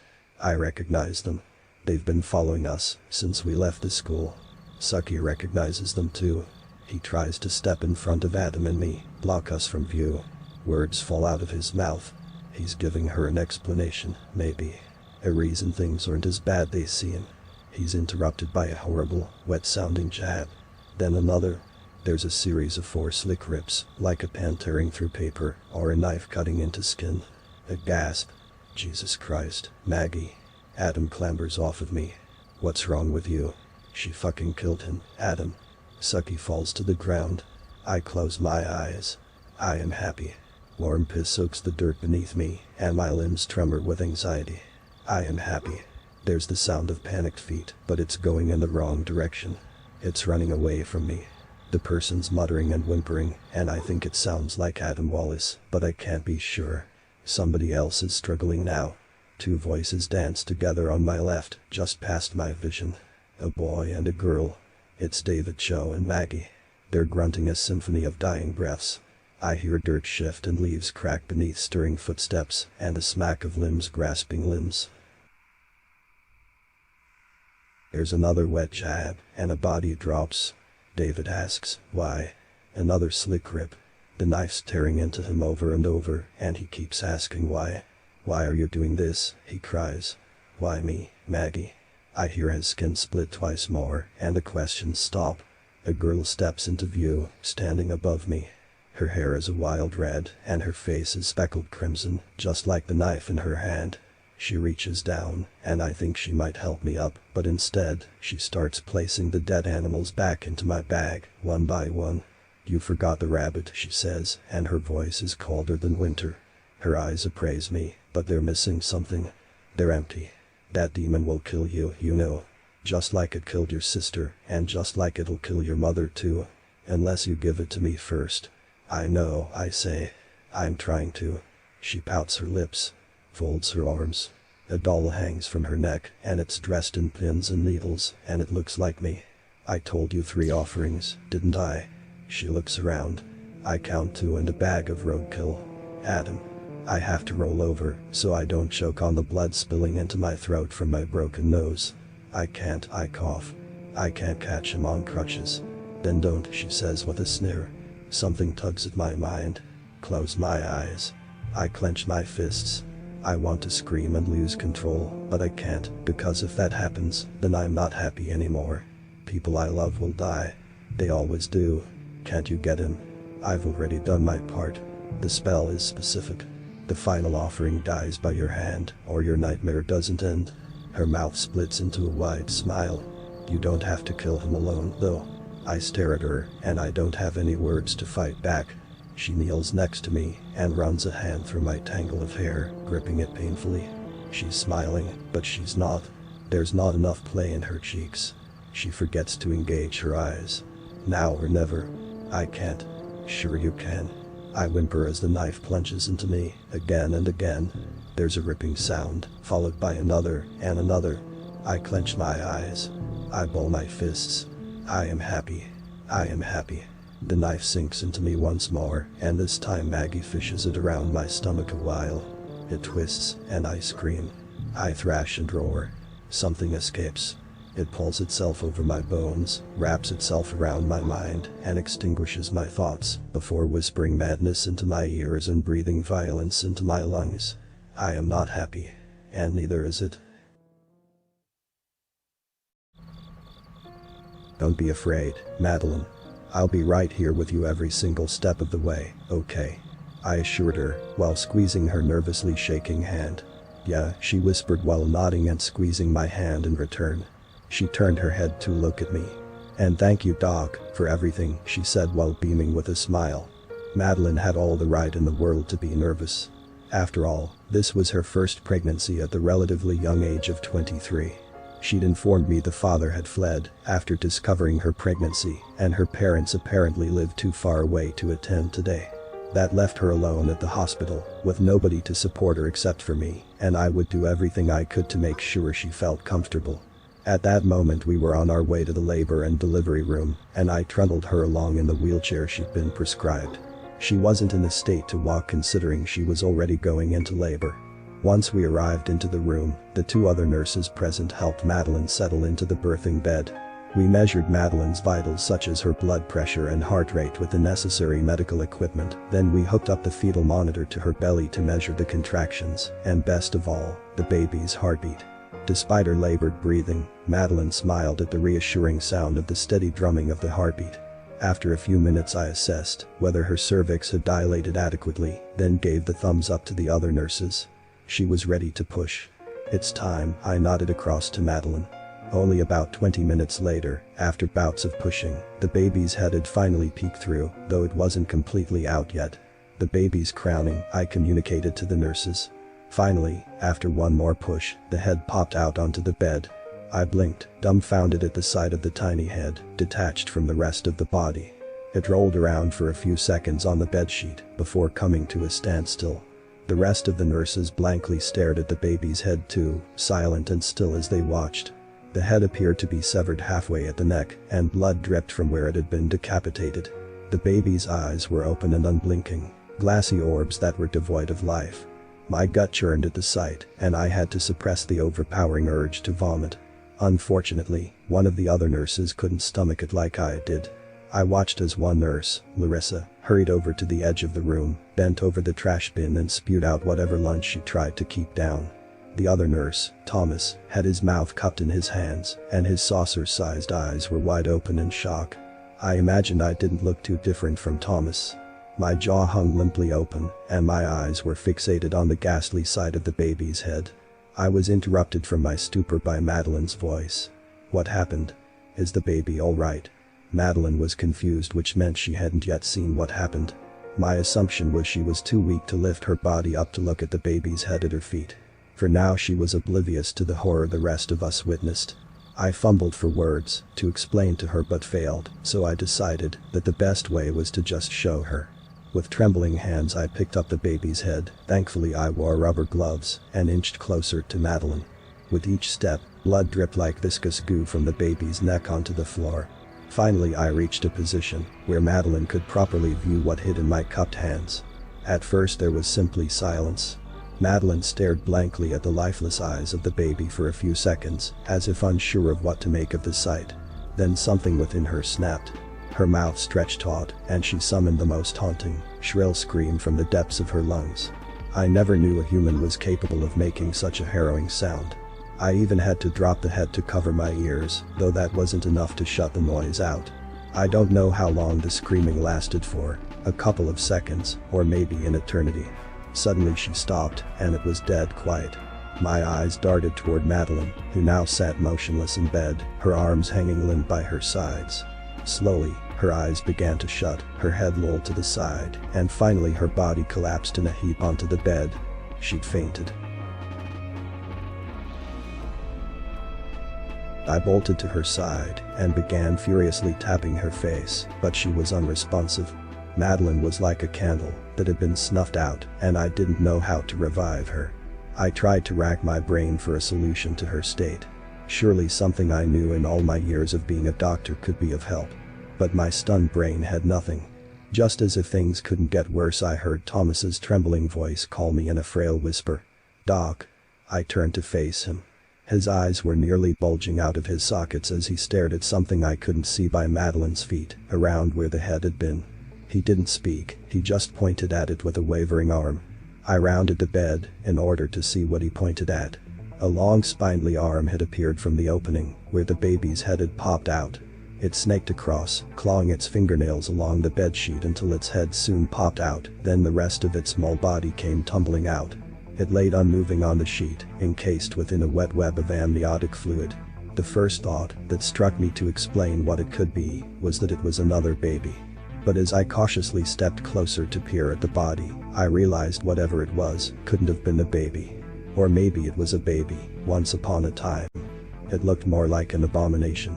Its clammy skin was a sickly shade of yellow with patches of white, like curdled milk. Its veiny head was far too large for its body, and it struggled to balance on its thin neck that I felt like I could easily snap at any moment. Its ribs visibly poked out of the skin that stretched over it, as if it was malnourished. Spindly arms and legs jutted out, and they seemed disproportionately long for its body. At first I thought it was dead, but then I saw its jaws open, revealing a row of jagged, bony teeth. I stepped back a bit for my safety, wondering what the creature would try to do. I was taken aback when a few seconds later the thing let out a raspy cry just like every other innocent baby which first emerges into the world does. Usually when a baby cries you are meant to hold it, but I had no clue what to do to the thing to make it calm down and shut up. I felt dumbstruck, and for one of the few times in my career as a doctor, I truly didn't know what to do. With no other options left, I realized what I had to do. I decided to make an important phone call to my boss. Sit tight. Do not leave the room. I'll take care of it. Those were the last words of the hospital's CEO himself. I'd spilled out the entire story to him, not sparing any detail. At first he asked if I was joking when I spoke of the decapitated head and the creature that had crawled out from Madeline's womb, but he realized I wasn't kidding when he sensed the far too real fear and dread in my voice, and he decided to help us. And help us he did. The nurses and I sat for more than 2 hours within that room, enduring the cries of the thing on the bed. After the torturous wait, I heard the door creaking open, and a figure dressed in a blue hazmat suit stepped through. About 5 similarly dressed figures followed into the room. I spotted another figure standing by the doorway who hadn't walked inside yet. He wasn't wearing a hazmat suit, just a sleek, tailored, black suit. His beard was cleanly shaven, and his salt and pepper hair was slicked back. He exuded a familiar aura of confidence and power. I sighed in relief when I realized it was the boss, Dr. Richard Farley. He waltzed into the room and surveyed the scene, drinking in the image of the decapitated head on the floor, the creature crying on the birthing bed, and Madeline who'd fainted. He saw with his very own eyes the traumatizing sight the nurses and I witnessed. If there was any ounce of doubt before about my story, he certainly believed us now. Finally the boss decided to address us after examining the scene. I've brought in a team of experts to contain this situation. They will inspect the site and clean up the mess. Considering the unknown nature of this creature, this area will be treated as a biohazardous zone that is possibly contaminated, so they will sterilize every inch of this room until it's spotless. It will be like all of this never happened, he said with a grin that was meant to be reassuring. And that was that. The boss then ordered the nurses and I to go home and pretend that this never happened. He said that talking about the incident might lead other unwanted ears to hear the story and possibly leak it to the press, which would not be good for the hospital's reputation. Such an incident would have been bad publicity, he said. So he swept it under the carpet. To keep us quiet, he threatened that he would pin the death of the baby on us if we ever leaked the story to the press or anybody else. But even though he forced us to forget what happened, I wanted answers and closure about that day. I wanted an explanation of the severed head and the origins of that creature, so I pestered my boss into telling me everything. Apparently a private lab had run DNA tests of that barely human creature that Madeline had birthed. It had a match to Madeline's DNA, which meant she was the biological mother. However, in some places the DNA had mutated, with disastrous consequences. For now it's speculation, but the source of mutation could be some unknown drug, radiation, or a toxin which infected the baby. Whatever the cause, it led to that mutant-looking baby's existence. It had managed to live throughout most of Madeline's pregnancy as a parasite, but it didn't feed on its mom. It gained its sustenance from its twin brother. That explained the decapitated head. It ate the rest of its brother. I asked Dr. Farley what they did to the baby. He told me they took care of it. I understood the hidden meaning being that they disposed of it after doing all the necessary tests with the specimen. Then I asked Dr. Farley what happened to Madeline. He told me she was admitted into a psychiatric ward because she couldn't cope with the stress of losing her child like that. He was kind at least to give me the address of the institution. I went to visit Madeline the next day and saw she was a hollow shell of her former self. When I walked into her room, she didn't even acknowledge my existence. She was silent, like she'd forgotten how to speak. She didn't move once from her bed. In her baggy, dark eyes I could see she was dead inside. Something within Madeline snapped that day in the delivery room, and her mind wasn't ready to mend itself after being irreparably broken. I couldn't live like this without being able to talk about what happened. And honestly, fuck my boss, because I don't care if he sees what I've written here and punishes me for it. I just can't suppress the experiences of that day. I just need someone out there to listen to my story. Anyone.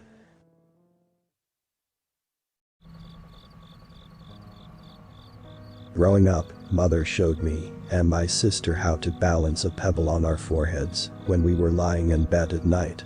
We had to try our hardest to keep it there through the night and into the safety of morning. she reminded us, so that the evil fairy would not take us away while we slept. The evil fairy, she told us, was evil but not very bright, and she knew that people put paperweights, like pebbles, on light, flat things to keep them from flying away. And since we were both light and little and lying flat on our backs, the fairy could easily have taken us away like the wind, if not for the fact we were safely weighed down by the pebbles on our forehead. Mother always tried to smile when she told us this story, though now I think that must have been hard for her to do. We were young enough to believe her, young enough to not be scared, only afraid of disobeying her.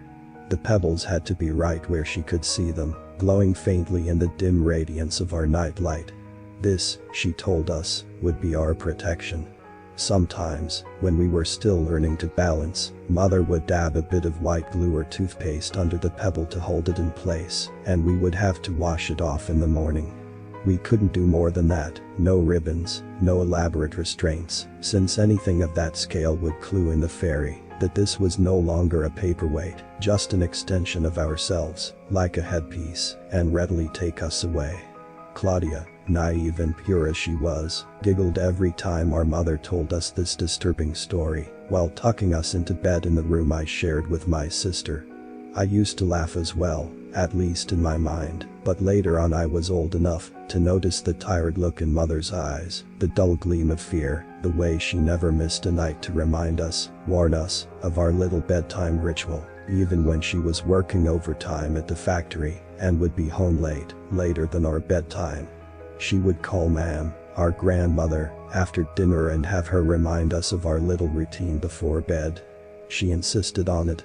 Ma'am thought it all rather silly, telling us that our mother had always been a very imaginative little girl, and that she was allowing us to grow up the same way.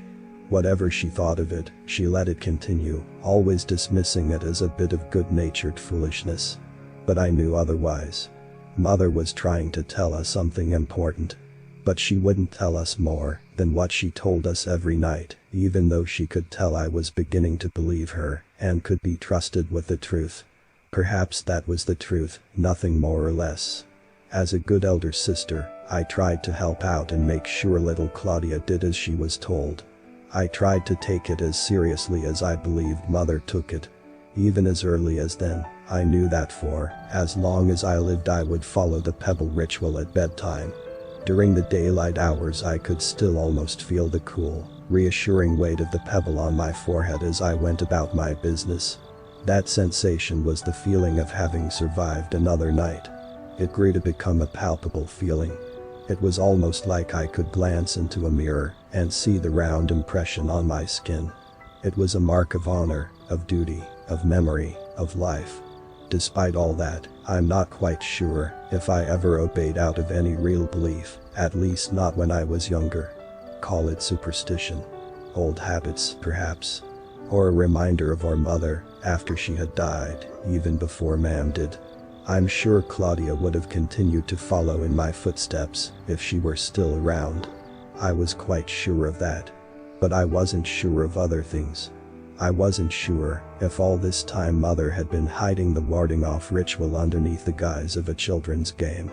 She kept it up for as long as she could, while the age of gullibility still hung over us. She said that we could stop when we were older, when we were too big for the evil fairy to carry away, pebble or no pebble. I'm not sure whether she also used the idea of an evil fairy to hide something far worse. She called the fairy evil because she believed children could understand the concept of evil. It was in every fairy tale, even the ones that were bleached of all their traditional morbidity. But I think now that while she had been honest about the evil, she wasn't entirely truthful about other things. Whether it was even a fairy was up for debate, but whether it was evil there can be no doubt. For instance, I find it an evil thing to leave no body behind the next morning, in any condition, only a terrible and permanent confusion, a deep disorientation for anyone left behind. A swift and permanent kidnapping with no ransom note, no note at all. You can't quite move on without proof of death, neither can you stare at it in this one moment in time, when you had woken up at dawn to find your sister gone, leaving only the pebble on her pillow from where it had slid off her forehead in the night. Perhaps she had done it on purpose, I wondered endlessly since then. Who wouldn't be tempted to? I'd had the same thought myself in my occasional rebelliousness as a young, growing girl, curious about the boundaries to rules whose dangers were not yet clear to me.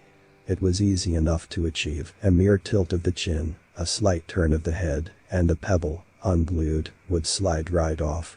We were old enough by then, 12, 14, respectively, we could be defiant if we wanted to.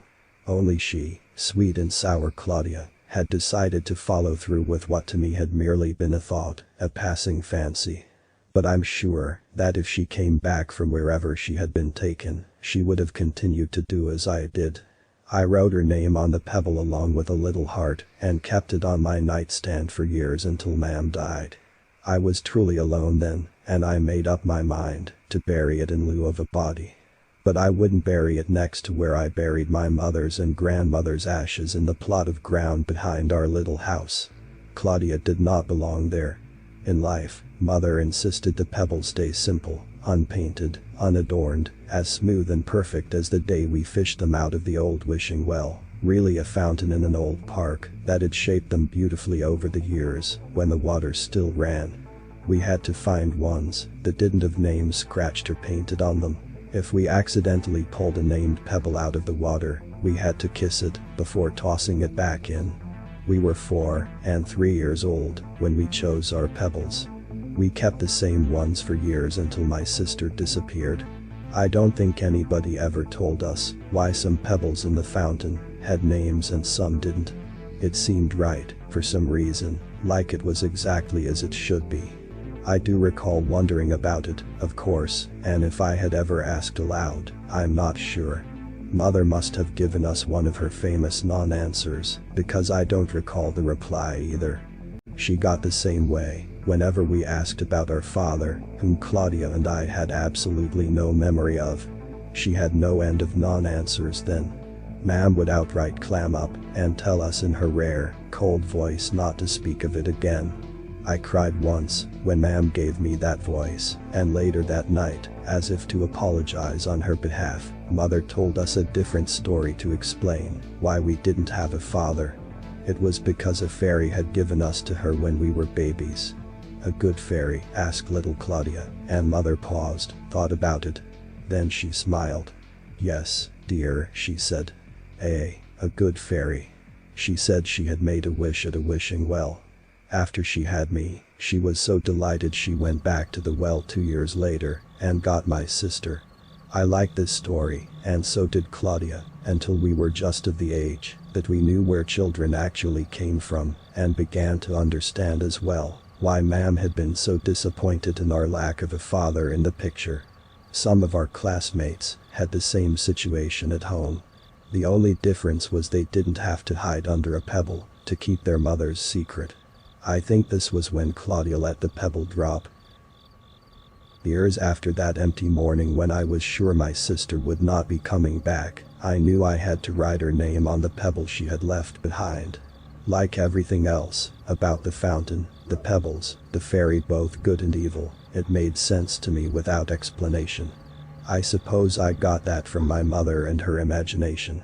Ma'am was convinced Claudia had run away, eloped with a boy from class who had given her her first kiss. But the timing was strange to me, and nobody at school, not even the boy, had heard of her again. We had no suspects to offer the police, no leads to offer the search party. No motive, no trace, no answers. Just a pebble. And that, I couldn't explain. Not without repeating, word for word, the fairy tale Mother had used as our only explanation for what was going on. And fairy tales are not something you tell police officers if you want them to take you seriously. So I said nothing. Ma'am started going senile and didn't seem to mind I had stopped going to school to take care of her.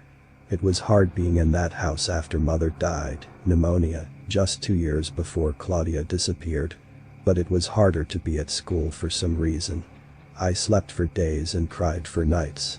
Sometimes I would wake up feeling the gentle weight of the pebble on my forehead, perfectly balanced after years of practice, and flick my eyes to the side, peering past the nightlight to see if my sister had reappeared in bed. Sometimes I thought I saw a shadow. Once in a suffocatingly warm night in June, I had left the window open, another of Mother's no-nos. My sleep had become fragmented, and I was used to waking up several times in the night, always checking to see if Claudia had come back. That night, I woke to see the curtain blowing inward gently, silently, in the summer breeze like someone breathing into the room. I waited for it to float back down, so I could see my sister's bed across the small room from me, against the other wall. The waving curtain had obstructed my view of the bed, and when it finally waved back down with the passing breeze, I thought I saw a shadow. A trick of my mind, desperate to see Claudia again. Half asleep, I tilted my head to the side, ever so slightly, straining to follow the shadow, and the pebble began to slip. In reflex, I reached up to hold it against my forehead and rebalance it. But as I did so, my hand brushed something cold, unusually cold for the warmth of the night. It felt like a pocket of dry, frigid air, hovering just over the pebble, as if a ghostly hand had reached for it at the same time as I had, brushing its chilly fingers against mine. I sat up quickly, the pebble now clutched in my hand, and swerved to turn on the side lamp. There was nothing unusual in the room, and the curtains continued to heave gently in the breath of the night. My sister had not returned. I was utterly alone.